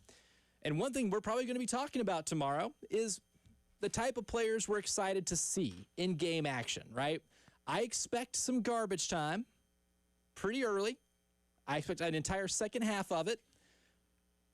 But for the fan, they might call it garbage time. For the players, it's opportunity time. Absolutely. And when it comes to the backup quarterback position, we've been told that Luke Doty is QB2. That going into the Virginia Tech game, in the weeks leading up to it, Shane would use the term, if the game was played today, Luke Doty would be the quarterback if something were to happen to Lenoris, like losing a helmet or injury, anything like that. So who are we looking to see come out whenever Lenoris finally decides to take the helmet off and the coaching staff says, okay, we've seen enough. It's time to put backups in. Who are we most excited to see from a quarterback perspective? Who do you want to see take those first second team snaps? To be very clear, I do not want to see Lenoris take any snaps after the first drive of the second half. First drive, second half, score a touchdown, get out of the game. I want to see Lenoris in a hat, shoulder pads off, on the sideline, looking at a tablet or something along those lines, being an assistant coach. Give him a headset like they do quarterbacks in the NFL preseason games. Yes, I want to see him put his glasses back on. Yes. Go back to businessman, right? I don't want to see him. I don't want the game to be in a spot where he has to play further than that. But we started talking about this, and I'm really curious to see how this plays out. Who do I want to see? I want to see either Aaron Nolan or Cutter Woods. Whoever's leading in that competition, I want to see whoever that person is, because listen, man, we know what Luke is, who Luke is. I can accept that he's quarterback too, but at the same time, I want to see these guys I said this was a developmental game. Yep. Luke is close to his ceiling. This is his last year playing college football. The last year playing college football, he's close to his developmental ceiling. I want to see the younger guys who the future of the program is in get some chances to play in Williams-Brice. So that'd be my choice. One of those two guys, either one, I would assume the guy who is ahead in the competition to play first. Whoever's ahead in the competition, because then you've earned the right to be able to take those snaps. In terms of what my curiosity leads me to answer this question with, would be more towards Aaron Nolan, just because I've seen Cutter Woods. I saw him at the high school level, right? I saw him put up an absurd amount of yards on 8 passes in the state title game last year, right? I've seen that kid sling it. And I know he can sling it.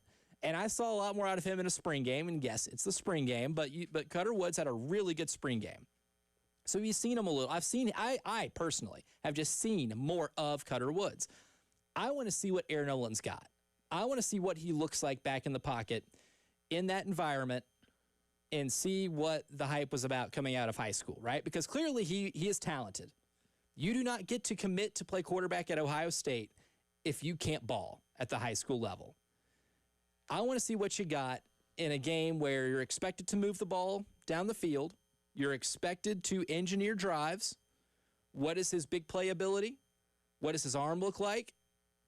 That's the type of thing I want to see with him because he's just more of a mystery to me than someone like Cutter Woods, who, him being from the state of South Carolina, covering the high school football scoreboard show and seeing, the clips online and reporting scores. And look, Westside scored a ton of points last year. That offense was a marvel, right?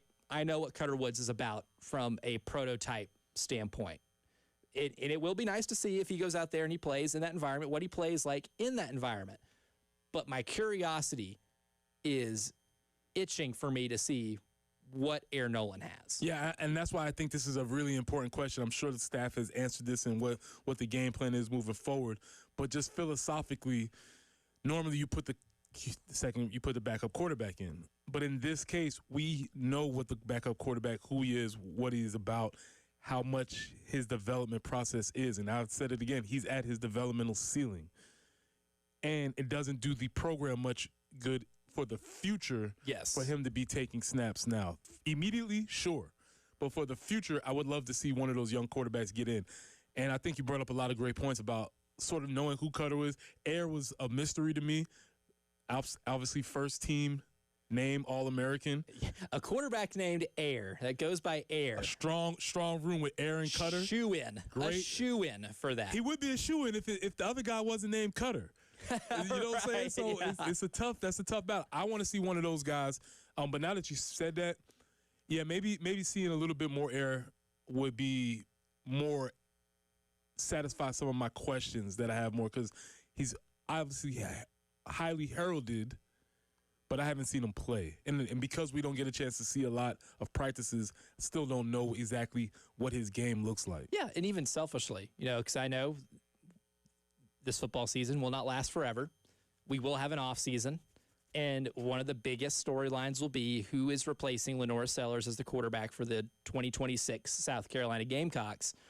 I want as many reps, as much film, as many data points as I can possibly get to be able to get an idea of what is in that room. And for someone like Landon Duckworth, who's playing his last season of high school ball right now, we're not going to see a ton of what he looks like at this level, right? He will be the mystery once he comes onto campus. I want less mystery when we go into dissecting what that room looks like. And your schedule this year provides you 2 games where you should be able to see them. There's this game in Coastal Carolina. And from here till then, there will be still a large developmental period. You're still going to be practicing the entire time. Maybe you beat Kentucky's brains in so bad you get to see them in that game, right? Like, we were fortunate enough with Lenoris to see him in the Kentucky game in some situational spots. We were fortunate enough to see him play a little bit against Vanderbilt whenever they were beating the hell out of them at Williams-Brice. We were fortunate enough to see him in a second half where he got to play against Furman. Yep. So we got to see him a little bit. It still ended up being a mystery, but you got somewhat of a sample size to get to work with, and it came to talking about what the quarterback situation was going to be going into last year. But Saturday, where we talked a lot about the game here that's going to be kicking off tomorrow, what games are Preston really interested in week 2 of the college football slate? We'll get to that because Pick or Click is coming up next.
It's your early game, week 2 college football viewing guide, because it's another Saturday, wall to wall with college football. And while we're all going to be watching the Gamecocks take on South Carolina State, there are other games around the country of intrigue. What is Preston Thorne intrigued with in week 2? We'll play Pick or Click, where I present to you a football game, sir, and then I'll present to you another football game. If game 2 is more intriguing than game 1, then you will pick. If it's not, then we will click, just like the old remotes used to do. Favorite thing.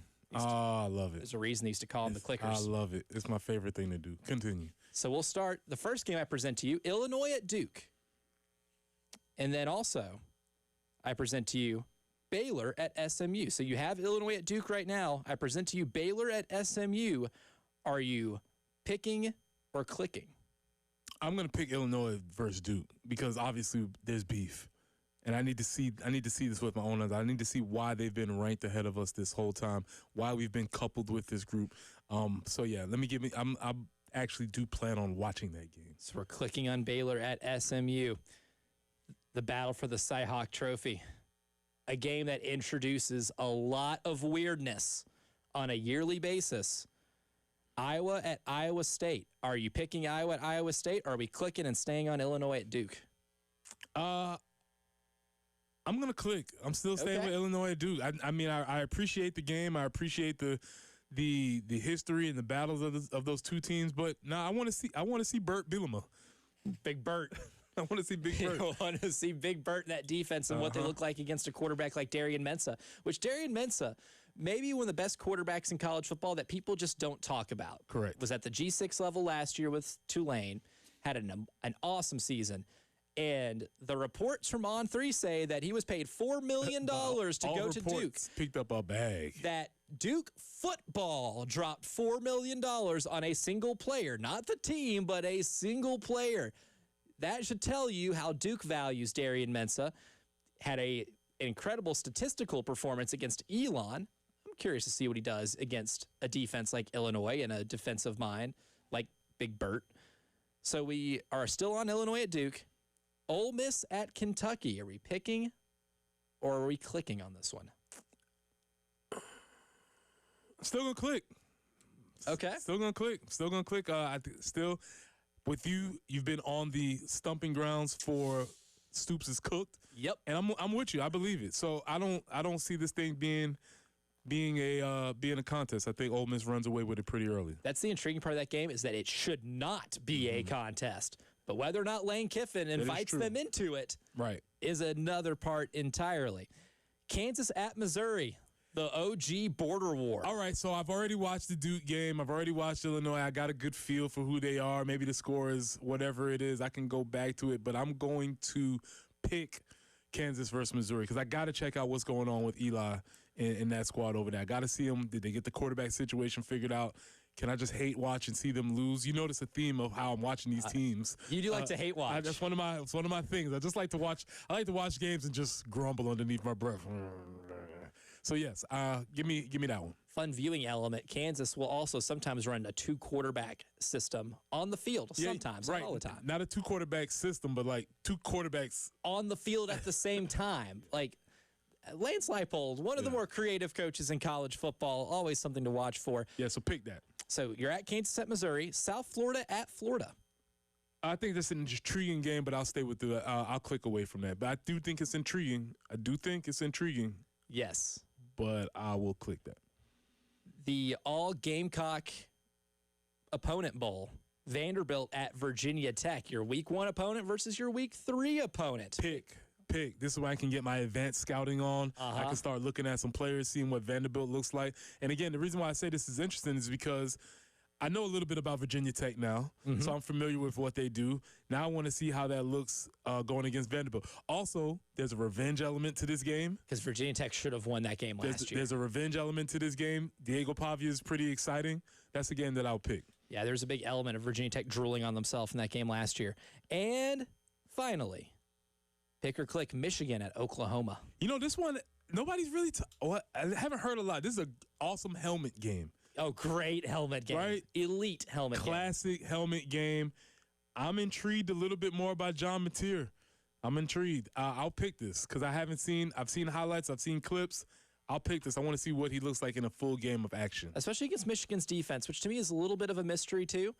Their best defensive player suspended for the first half because of a targeting penalty, a very questionable targeting penalty, in the second half of their game against New Mexico. And New Mexico scored 17 points on Michigan and actually moved the ball on them a little bit. I want to see if that's fluky. And there's no better way to see if it's fluky than going on the road against a top 20 opponent, a school like Oklahoma, and putting that to the test. So that's something I am absolutely intrigued with. Hour number 2 is in the books. We'll revisit our discussion on the game happening tomorrow. Message board mayhem. My man Lou Bajak joins us at 8:30. All that and more coming up next.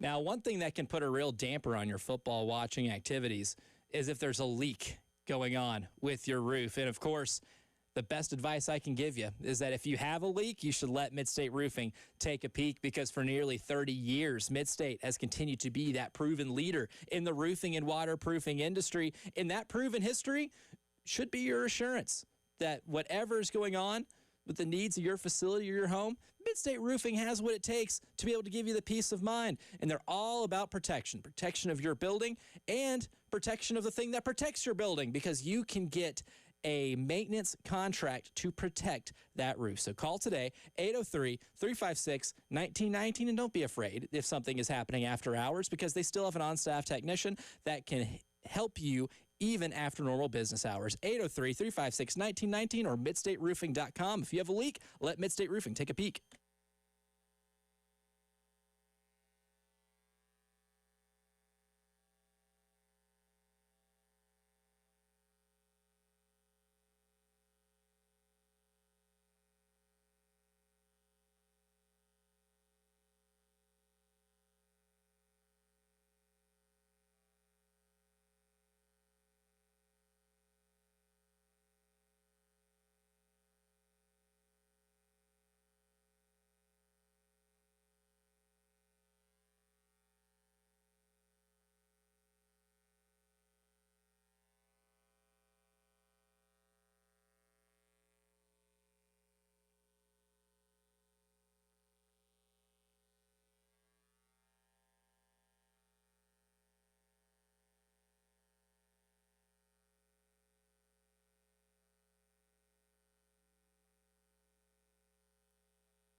I-26 eastbound at Sunset Boulevard. We have a report of an accident there. Two-notch near Pond Branch. Caution in that area, as there is also a report of a slowdown due to an earlier accident.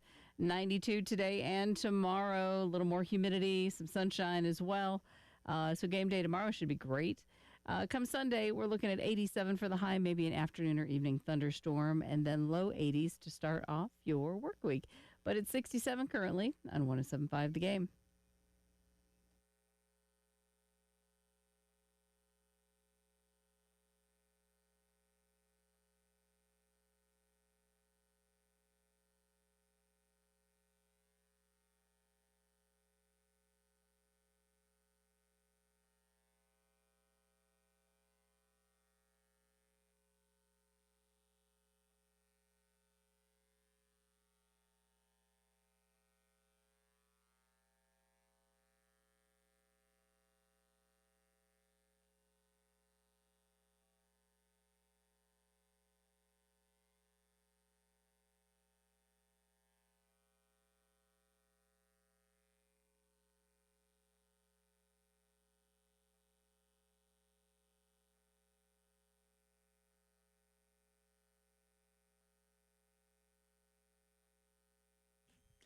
Hour number 3 of the early game starts right now. I'm Elijah Campbell. He's Preston Thorne. She's Jen Jensen. And we are getting you ready for tomorrow's home opener against South Carolina State, because I don't want to do the math right now, but it's over 24 hours time, but not much over 24 hours time.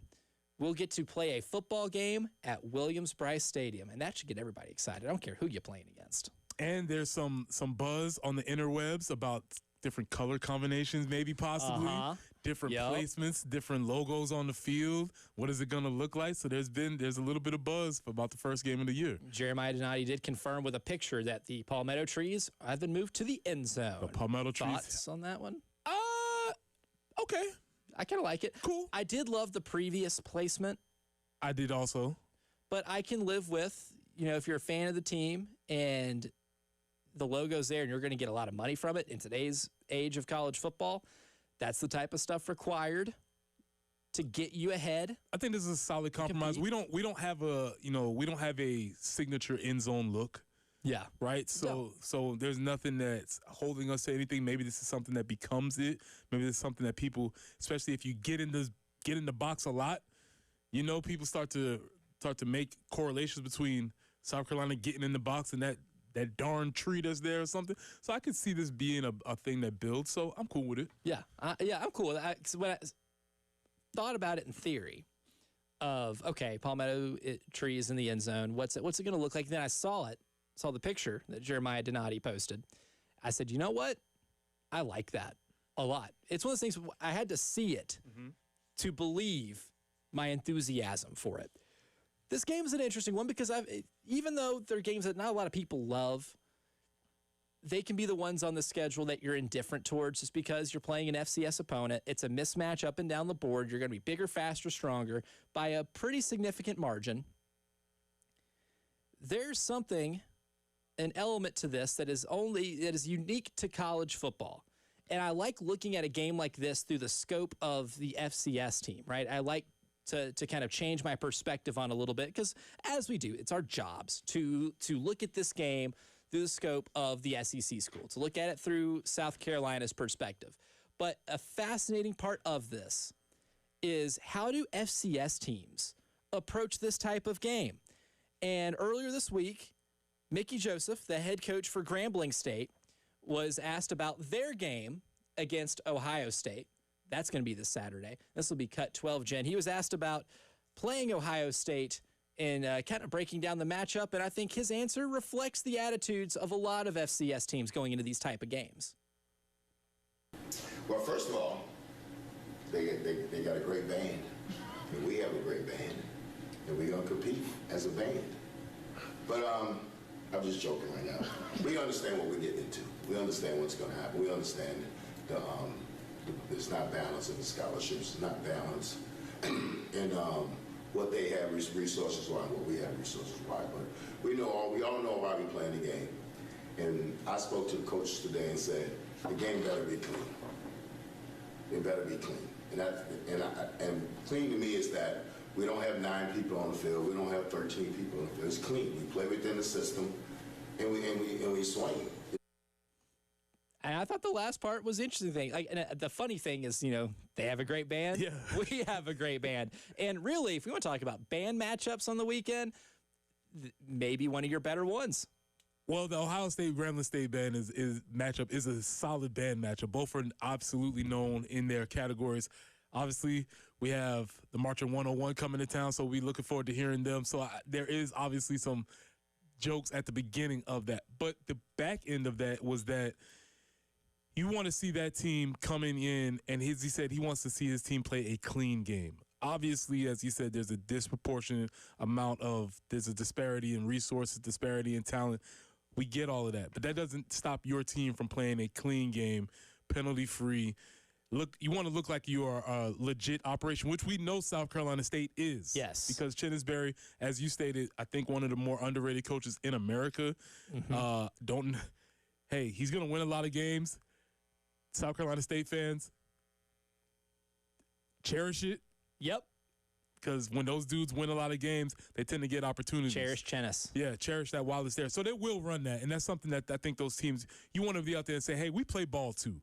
Yeah. Right? We don't want to go out there and be like, oh, this is a joke of an operation or anything like that. Like, we play ball. We may not have everything that you have, but we play ball and we take our game seriously just as much as you do. Yeah. I mean, you'd love for, if you're Coach Barry at the end of the game, for Shane Beamer to go into that press conference and say, those guys play hard. Right. That's a well-coached team over there. And they're going to be good in their league, right? Because it's the world of college football. There are the haves and the have-nots, and the have-nots have to sometimes piece the operation together with glue and popsicle sticks, right? So there's a massive difference just with how these two athletic departments operate in general. Which is a great point, and I think something I really want to make sure that we hammer home. And one of the things you said is maybe you don't love these games as a total, but if you do play these games, at least play them local, so that when you have these bye games, I believe South Carolina State is getting $500,000 for the game, and they get the profits from the ticket sales that they sell.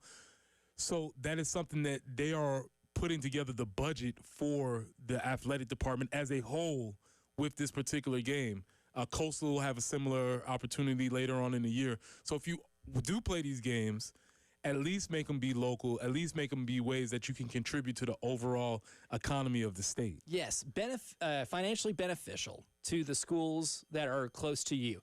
It's my biggest pet peeve when I see someone like Southern Cal play Missouri State. For instance, Grambling State playing Ohio State. If you're Ohio State, there's plenty of places that they could do. You should play like Youngstown State, right down the road. No reason to not invite them into playing the game because they're community games too, right? Absolutely. The folks that get to go watch South Carolina State, and that is a fan base that does show up to the games. And shows out every Saturday in Orangeburg. They're going to be packed. It is an event, and it is a community that is incredibly proud of that program. Why wouldn't you financially benefit them as opposed to calling Eastern Illinois, or if you're Georgia, calling Austin Peay? They're playing Austin Peay this weekend. Why isn't there an FCS school in Georgia that, you could call up? Yeah, that's what it should be happening. And also because there's a lot of people that are fans of both teams, right? I'm a South Carolina State fan and I'm a Gamecock fan. And it's going to be a cool opportunity to see both of my teams playing. And so there's a lot of schools and that you could replicate that across the country. And so one of the points that you brought up, and I think that's very interesting, is that if you are going to play these games, at least make it local so that everybody benefits from the financial windfall that comes from these home games. Especially now, that you're a top 10 team, like this is going to help, and it's going to help the players on that team too.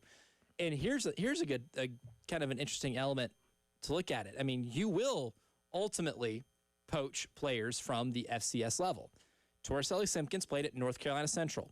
You got him in the transfer portal, and he was your best offensive lineman last year. That helped a lot.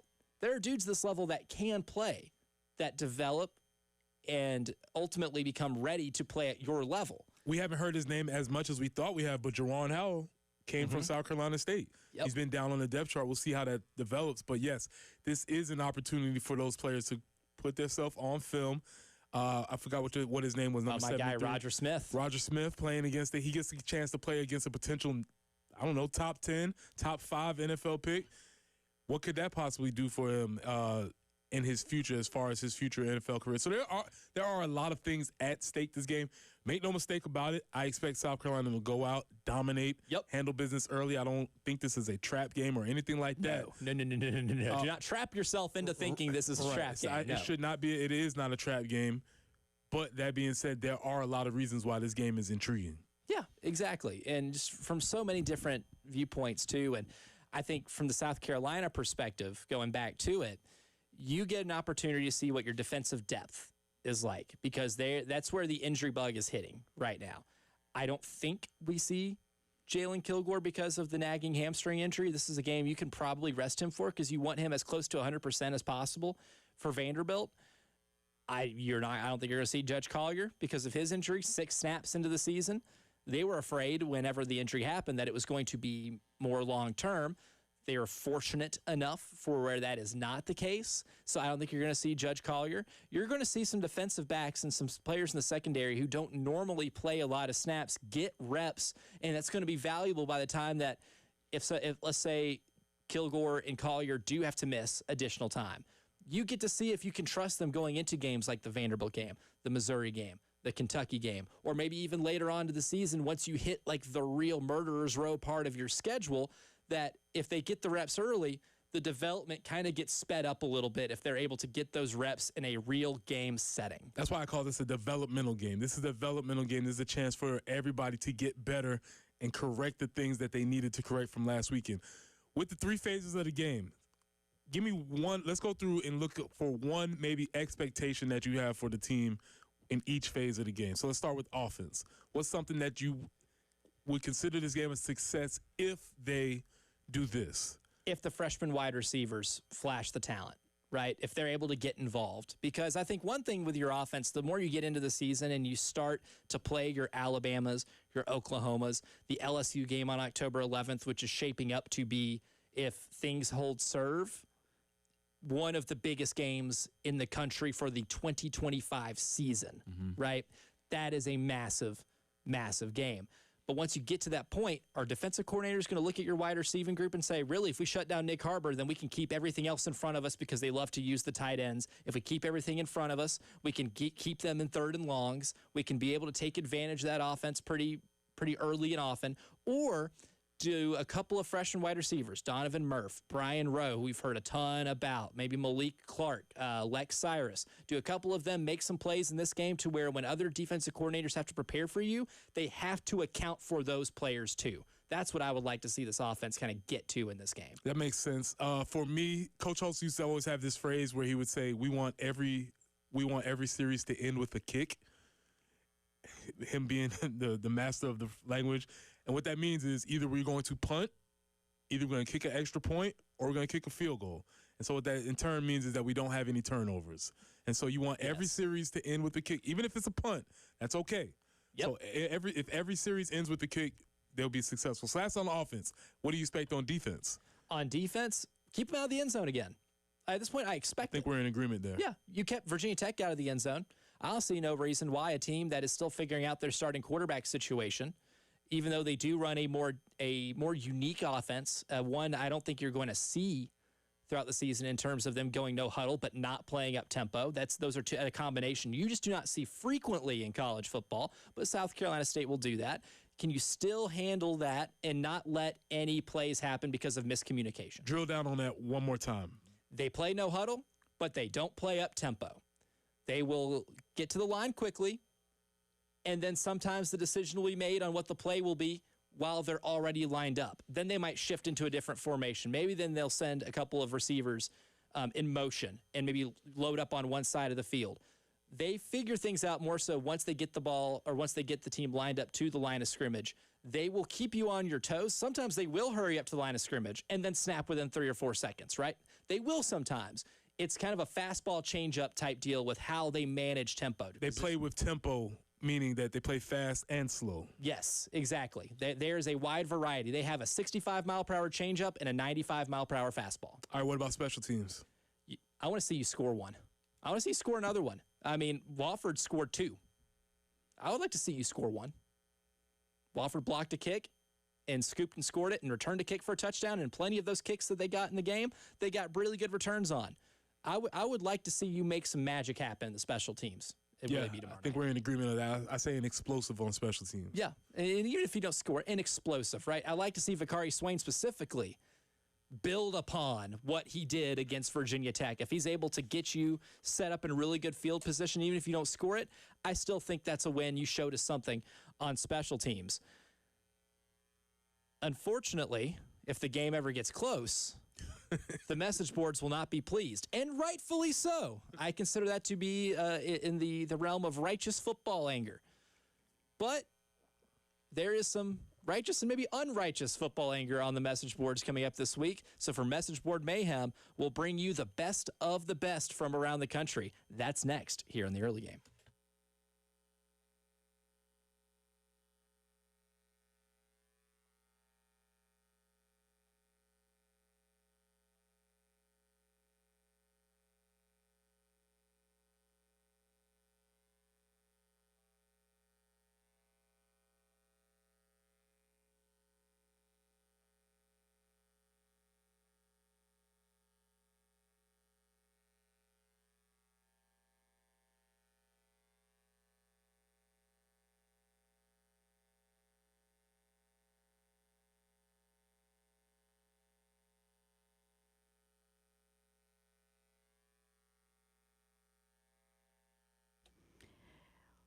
So, when we were redoing a couple of bathrooms, we needed countertops, and we were recommended, hey, why don't you check out Carolina Stone Craftsman just outside Columbia in Chapin? So we did, and we learned about their commitment to trying to make it a priority for everything to be affordable up there, as affordable as possible with your granite and with the marble and the quartz, because they understand that any kitchen or bath project can be a significant investment. So they do their best to make things affordable and to deliver on every step of the process. When we went, we checked out their showroom, and I'm telling you, I've said before, but it is absolutely fabulous. They have a wonderful outdoor showroom, lots of hardscape work that they can do for you. But if you're in the market for kitchens, for countertops for your kitchen or bath, I do encourage you to reach out to Carolina Stone Craftsman just beyond Columbia in Chapin.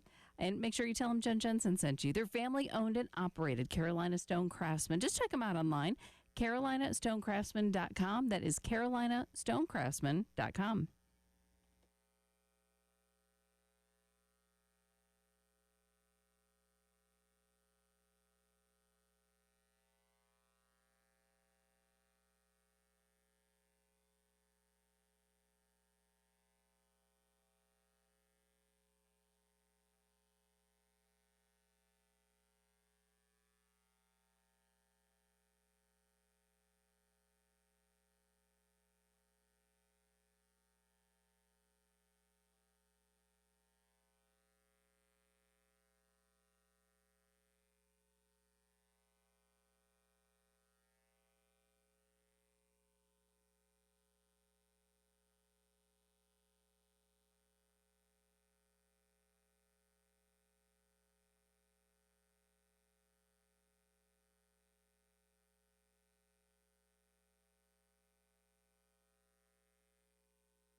I-26 eastbound at Sunset Boulevard, still working that earlier slowdown, as well as Sharp Road at Wilson Boulevard.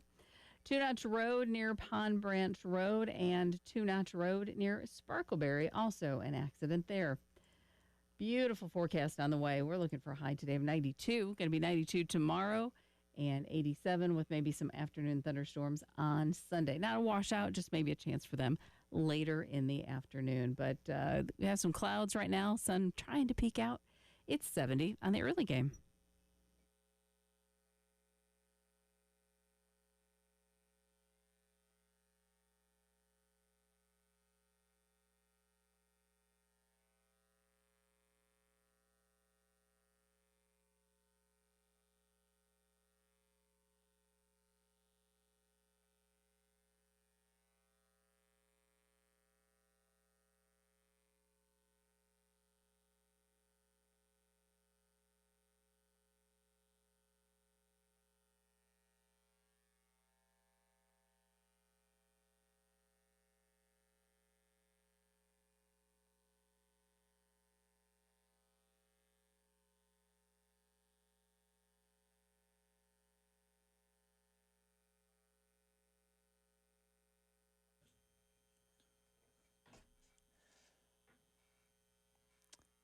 Message board mayhem.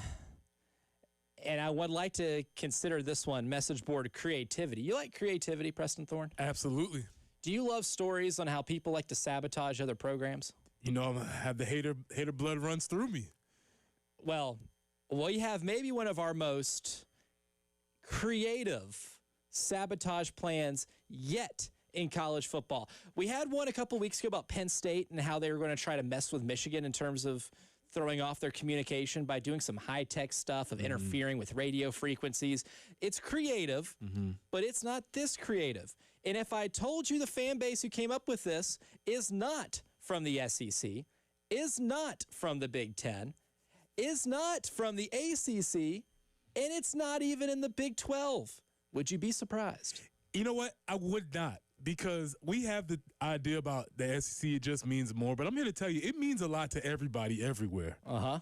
Even in some small places that you wouldn't expect it, even in some G5 places, high school places, it means a lot everywhere. So I would not be surprised if somebody's finding a creative way to hate on somebody. Message board genius has found a good one. This is from a Boise State message board. All right. And here's the post, because they I don't think they have BYU this week. They think they have BYU on the schedule, though. It says, hey, guys, I would encourage all of you to do what is right and decent for college football and start reporting random BYU players to the Honor Code office. Here's the link. Provides link to the Honor Code reporting form and says all you got to do is report that they didn't shave, or they got a Starbucks, or that they went to a co-ed dorm and watched a movie with female students, you know, stuff that is completely normal on regular college campuses. Operation Spam the Honor Code office is in effect. Okay, that is creative. That is a new way to go about things. And listen, I'm totally for it. Any way you can gain an advantage on the other squad, you got to go for it. And if there is something that makes that school different in terms of how they make their students conduct themselves, if you think that is an exploitable advantage, I'm surprised maybe no one, at least some people maybe have thought of this before, but I do wonder if the Honor Code reporting office, once they start getting an influx of violations that just so happen to be everybody on the football team, what their investigation process is like at that point. Yeah, my favorite one is the Starbucks one, because you know the hot drink situation for my folks in the LDS is a tenable situation, because like what level does it get to? Dare I say it's fluid? Yeah, right. Is this a hot drink? What's the temperature of a hot drink? So listen, you see him with a Starbucks cup, just call him up. Hey, I don't like that. Hey, listen, I'm all for it. I'm all for it, man. You got to win. These wins don't come easy, especially against a good. Here's the problem: if BYU was sorry, we wouldn't be going through this. And that is a sign that your program is on the right track. And also another sign that Boise State's program maybe they wouldn't be doing this if Ashton Jeanty was in that door. Oh, well, that's right. And the fact that Ashton Jeanty ain't walking through that door is why they feel they have to resort to this, because I think we all watched what happened last week. Getting beat 34-7 at South Florida, and your offense looked dead on arrival the entire game. A+ for actually providing a link. That's the A+.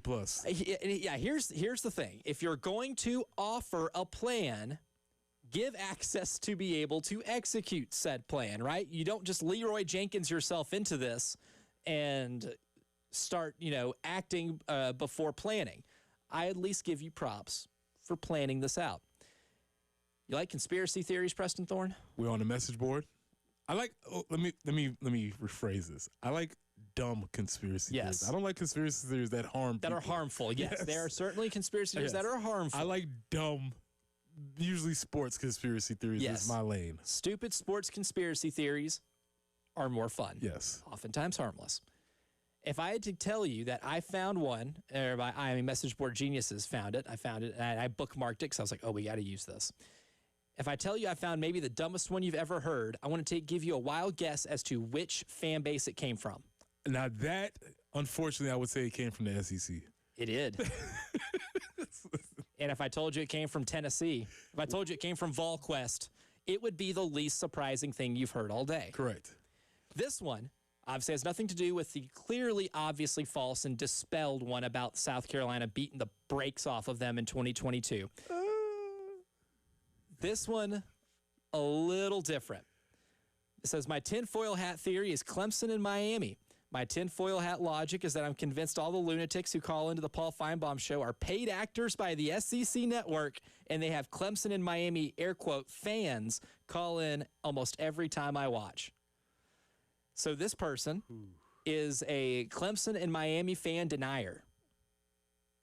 Saying that they don't exist? Saying that they don't, that they're paid actors by the SEC network. All right.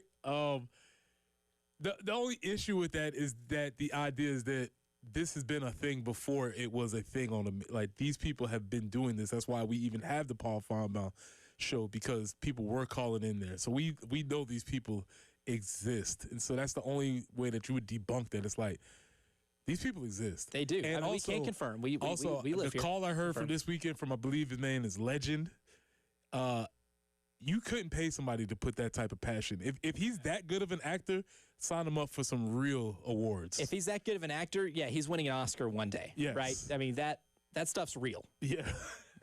Now, the last one here, because I love a good analogy, and this comes from a Clemson message board. And this is good. This is well done. And here's the title. Football seasons can be like getting dumped at Applebee's.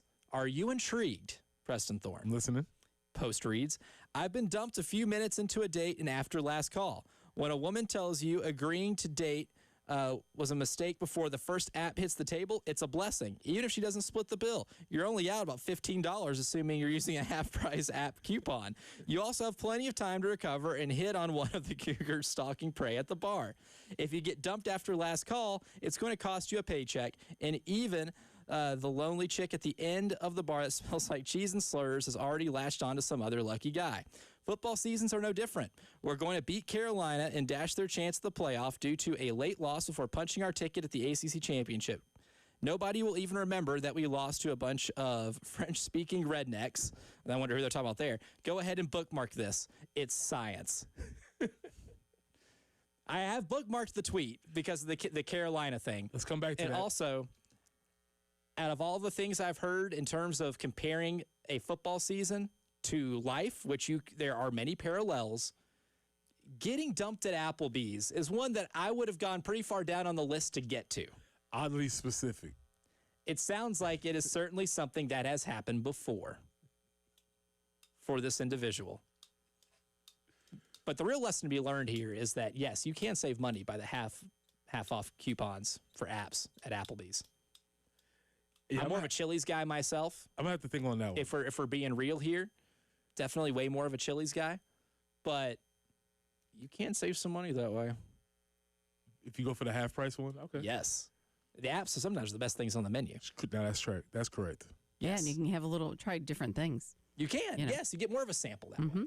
You don't pigeonhole yourself to one thing on the menu. Exactly. And I'm all for a little bit of variety. That's Message Board Mayhem for today. Coming up next, friend of the show, and someone who is #1 in the AP poll in my heart, Lou Bezjak, joins us next to break down the high school football slate because we have some capital G games on the slate for tonight's action. Lou's going to help us break that down next.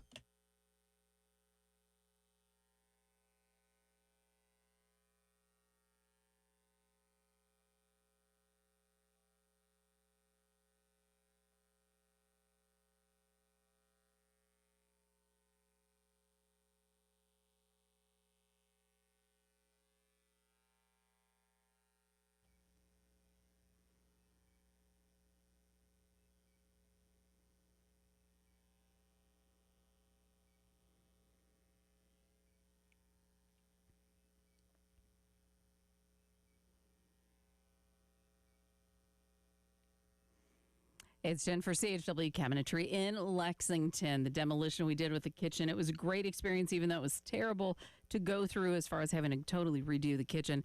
But we had a great experience when it came to working with CHW Cabinetry. They made the process so much better.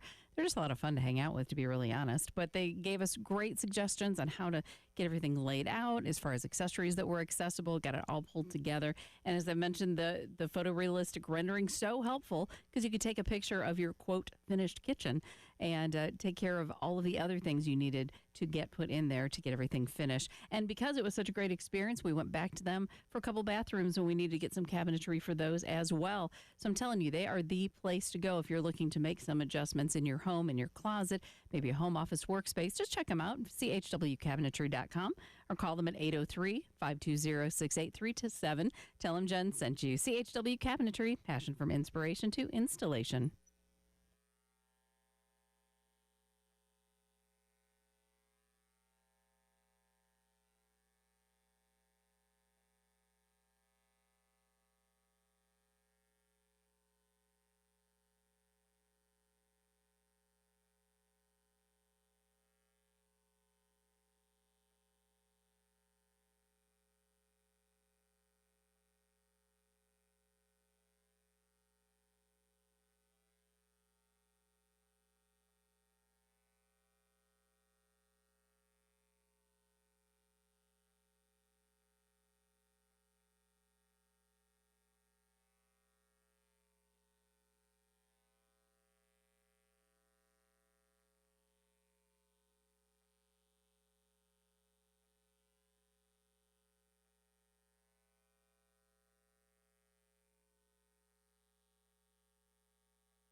Still a couple tie-ups to make you aware of. Two Notch Road near Sparkleberry Lane.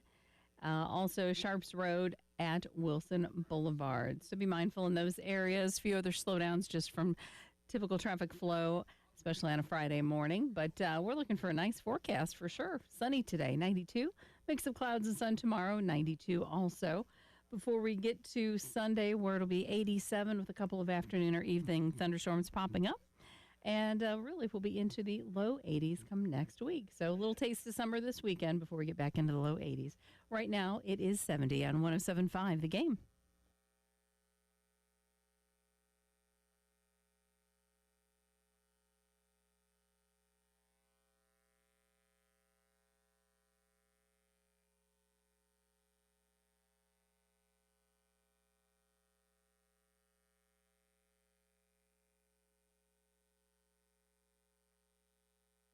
It's a football Friday, so you know We're about to get into the weeds, some high school football with my man, Lou Bajak, number 1 in the AP polls, South Carolina media members, recent poll. He might not have seen it. I did. Also number 1 in my heart. Lou, good morning. Thanks for hanging out with us. We have an entirely fun week, or a night really, ahead of us because there are a couple of blockbuster games going on in the state of South Carolina. Oh, yeah, in the Midlands and South Carolina. It's a good week. Last week was kind of like so-so. We had a couple good games, but this week, really looking forward to this week's action in high school football. Yeah, I think last week almost over-delivered a little bit in the late part of the games just because there was some real drama. I mean, let's go back to Irmo playing at Burns, right? Draven Dobson, who has to fill in A.J. Brand's shoes. A.J. Brand, a quarterback who's now playing at Virginia Tech, comes in. They're trailing in the last minute of the game, engineers a drive and scores a touchdown with 50 seconds left on a touchdown pass to Malik Miller. They win by 1 at Burns, a place that's not easy to win. And for someone making his first season as a starter, replacing the shoes he has to fill, that may be one of the more impressive performances that we end up seeing this year.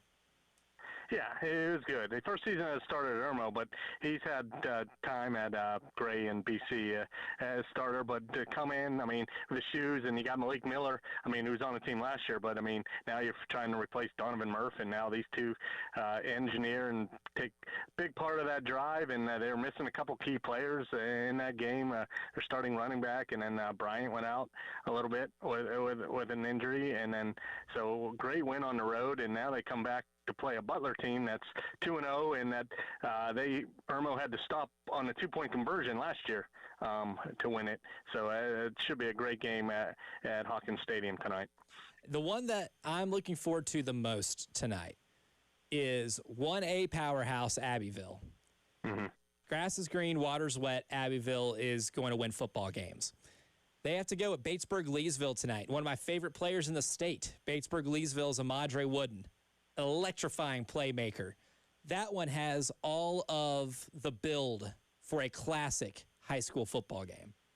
Yeah, and it was last year, and we know what BC or Batesburg-Leesville did last year. They went undefeated in regular season, and then Abbeville went on to win the Class A state championship. So you got two teams that are title contenders in their classification, and I think they're going to deliver again. Abbeville coming off a loss to Powdersville. They play a tough – they're not on region schedule. You throw in Powdersville, you got Batesburg, and they got Westside in a couple weeks. I mean, they're not afraid to play the tough teams, and it's not like Class A doesn't use the RPI thing there. So if they did, I mean, they would be by far with the way they're with the points thing and everything. But, yeah, that should be a great matchup tonight at Batesburg.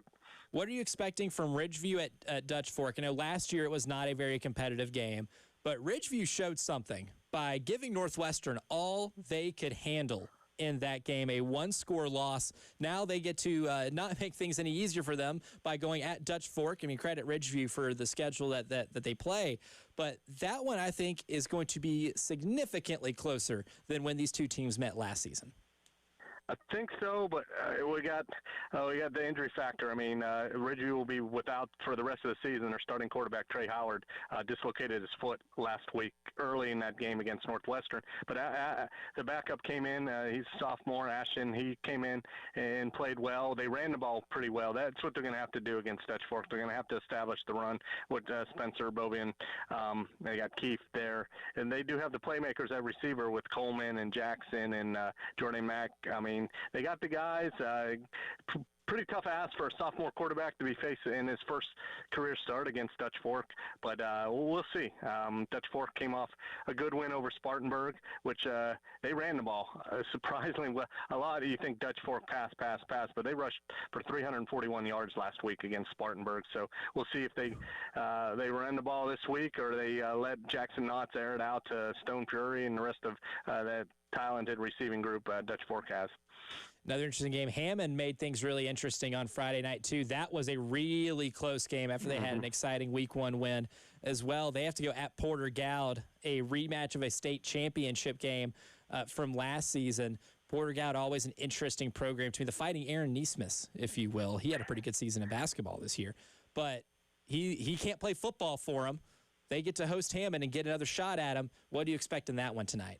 Yeah, it's the road game. Portugal usually plays tough, and yeah, you got that stretch. They opened up with Christchurch. Pinewood was tough last week. A couple weeks they got Northwood, who this year everyone's talking about thinking they might have a chance to try and knock off Hammond. So yeah, we'll look to see how Hammond keeps progressing in their quarterback situation. They're continuing to lose a couple each game. They use couple quarterbacks, but their defense is pretty strong. Jackson Ross, like I said, I think he's really good. And at corner, you got Jordan Boston, and we'll see tonight if they can get that offense going. It's struggle. I mean, they've been shut down a little bit. See if they can get that offense going, especially with that running game tonight. One of the fun bits that Justin Hall and I have on the Cotman Transmission High School Football Scoreboard Show is that we say nobody just walks into Kellytown and wins football games, right? You don't just stroll into Hartsville and win football games easy. If you win them, you're coming away with some bumps and bruises. Camden's been one of the more impressive teams here in the Midlands to me after 2 weeks. I know it's a 2-week sample size, but they end up out-physicaling a really good White Knoll defense to start the year, even though that was a really weird game that took 2 days to play. But Camden is incredibly impressive. They have a really tough road test tonight at Hartsville. How do you see that one kind of playing out? Yeah, it's a rivalry game. It's one of the longer rivalry game or series in the state. And Hartsville coming off, I mean, they gave up 50-plus to Carolina Forest on the road to start the year last week. And I know Jeff Calabrese pretty well. And it probably wasn't a fun week of practice for the Red Foxes. But this game usually delivers, especially offensively. There's usually a lot of points Hartsville runs that wing T, and Camden, you can put up some points. So you got Tylen Drakeford, who's a great deep ball threat, and you got Green, and you got Boykin in the backfield, and Grayson Rimpf starting to get more comfortable as his team's starting quarterback. So I look for another little shootout tonight. I wouldn't. 40s might win it tonight at Kellytown. Ooh, you're speaking my language, Lou Bajak. You are speaking my language. Hopefully, we have a fun witching hour in the last hour of the show where we can keep up with that one and watch how that one progresses. Last one for you here. I expect AC Flora to win. They're at Southside Christian tonight, but I want to talk about AC Flora offensively. Roper Winsky is having an incredible season, and they just sprayed the ball all over the yard against Chapin last Friday night. In terms of their shot at, advancing really deep into the playoff and building on what they did last year and what they've done offensively through the first 2 games of the season, how do you kind of forecast what they're at right now? Yeah, definitely. I mean, coming in the season, I knew they were going to be title contenders, and everyone knows about their offense, especially their passing game. Running game's starting to come along. They got a couple of young backs, and their defense has played well. I mean, that was been the question mark the last couple of years, and they're starting to get better each game. Two impressive performances to start the season off, and I think, they got that showdown with South Point in a couple of weeks to start region play, which that's crazy. You start region play with them, so you're going to know where you are in a couple of weeks. So they're going to hopefully Southside Christian. They like to throw the ball around as well, so it should be a fun matchup. You go on the road and kind of don't know what to expect, but this is a veteran team with, you got 19, 20 starters back, and a couple good additions from transfers as well. So, Flora is definitely going to be a name where we're going to be talking about in late October, November, going in the playoffs. That's Lou Bajak, at Lou at the State on Twitter. If you're a high school football lover and you don't follow him, it's a you problem. Lou, appreciate you joining us as always, brother. Thanks, guys. And we'll be hearing from him at the Cotman Transmission High School Football Scoreboard Show tonight. Lou's a winner. We'll give you our show winners coming up next.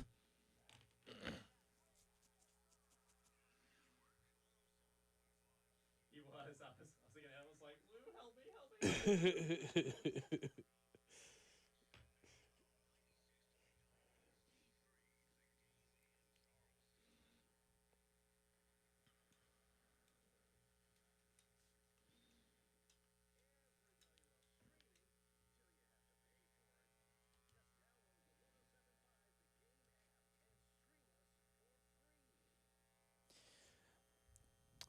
One of our show winners, as they are every day, is the Ecton Law Firm, because John Ecton and his team at the Ecton Law Firm have done wonders for folks that are struggling with income or business tax issues, because, look, that can be really tricky, right?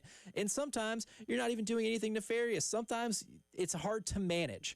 And if income or business tax issues have been kind of weighing you down, you've been struggling with it, the Ecton Law Firm is here to help. They understand that those challenges can weigh on you, and they have the proven local solutions because they've been doing this in this great state for a long, long time. Let John Ecton and his team help you, right? 803-771-9800. You can call, set up a free consultation, and go ahead and start taking those first steps to a worry-free life. Again, that number is 803-771-9800, or you can always go to ectonlawfirm.com. That's ECTON lawfirm.com.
And, Coach, on a Football Friday, we have winners for you. We have winners. Preston Thorne, as we head in to this game against South Carolina State, the Willie B opener, your winner for today's show. Because they are not going to win on Saturday, I'm going to give our early game winners to South Carolina State, to the South Carolina State Bulldogs, the Marching 101, Chennis Berry, Buddy Pugh, legend. Giving it out to all the folks that are affiliated with the Bulldogs, because obviously you are winners, just not this weekend in Williams-Brice. That's right. My man Jalen, who's standing outside the studio right now, SC State grad. That's right. He's going to be on air. There we go. Coming up here soon. So shout out to the Bulldogs. Get up for the Bulldogs, except for this Saturday. Massive respect. Absolutely pulling for them to win the MEAC this year. And that's what I'll go a little more specific. My winner, because he's got a big opportunity. Now, he can't go in the transfer portal unless he pulls a rabbit out of his hat legally and is able to weasel away a year of eligibility, because he's a graduate senior. Right tackle Roger Smith has a big opportunity ahead of him. I am not here to say that he is going to keep Dylan Stewart from sacking one of their two quarterbacks, right? That would be foolish. Dylan Stewart gets the best of everybody. If Dylan Stewart was getting the best of the tackles at LSU last year, he will get the best of whoever he plays. There is no shame in that. But he's got an opportunity to put a couple of good reps on tape to get that big Senior Bowl invite. And the Senior Bowl is usually where a lot of FCS players go and impress in those practices in front of a plethora of NFL scouts, GMs, and coaches. It's a good opportunity for someone like Roger Smith, who's somebody who impressed me watching him on tape whenever I watched the Wofford game. That was the one player that stood out where I was like, oh, you can be a dude. And at 6'4", 340, certified biggin. He's stamped. Yes, stamp of approval. Bow. Yep, he gets a stamp of approval. For my next winner, I'm going to go with the backup quarterback. Whoever you are. Whoever that is. Whoever the person is, because if and when we see the backup quarterback, that means things have been handled. That means business has been taken care of. Lenoris is on the sideline. He has his visor on. His glasses are back on. And he's just relaxing. And we get a chance to maybe get a glimpse into the Gamecock future. I don't know who it is. I would like it to be either Air Nolan or Cutter Woods, but we'll see. So one of you two has a chance to be a winner, in my opinion. Yes. And to reiterate the Preston Thorne standard of when we should see the second quarterback, no later than the first drive of the second half. First drive of the second half. That should be it. After the first drive of the second half, I need Dylan Stewart on ice, and I need Lenoris with a clipboard in his hands. That's right. I say even give him a headset. Let him help. Sure. Let him call play. Fine. Let him call play. I don't know. I don't see why not. Those are good ones right there. My winner, the border war, Kansas and Missouri. A game that should just always be played, and it is a game that is one of my favorite all-time college football games. 2007, number 1 versus number 2, Chase Daniel versus Todd Reesing. The only time I think we'll ever get a number 1 versus number 2 Missouri-Kansas border war. One of the most exciting football games of my lifetime. Absolutely loved watching that game. I might just do like a little rewatch of that one today, just to kind of to bask in the history of this rivalry. A rivalry that's history expands well beyond the realm of football. We got that one this weekend, and we will learn something about Missouri from it. In Missouri, that game, a little closer than you may think, just a couple of weeks away. Last potential winner. I'll revisit this on Monday. The color garnet. Ooh, yes. We've seen pictures of the end zone. What will the uniforms look like? I don't know. Does the jersey match the carpet? We're about to find out. We're going to see. I kind of hope so. You know what I want to see? It'd be cool. The throwbacks. No, right. I'd love to see those throwback uniforms they wore last year. Because who knows? Maybe after the Under Armour deal expires, we might not see those again. But always a winner. Tyler Head, my man Jalen out there as well. The extra point. It's next.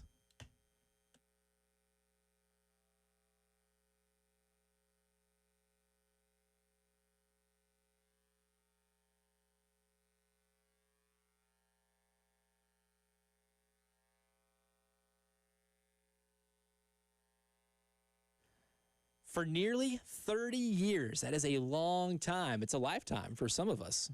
And some of us, meaning the person who's talking to you right now. Elijah Campbell here from Midstate Roofing, because for nearly 30 years, Midstate has been the proven leader in the roofing and waterproofing industry. They are all about their ability to protect your home or your business from the elements by providing you with the roofing standards that you require. Doesn't matter if it's high-rise, hospitals, manufacturing to industrial, Midstate Roofing has designed and installed the bonded systems that give you a protective guarantee to keep that operation dry and running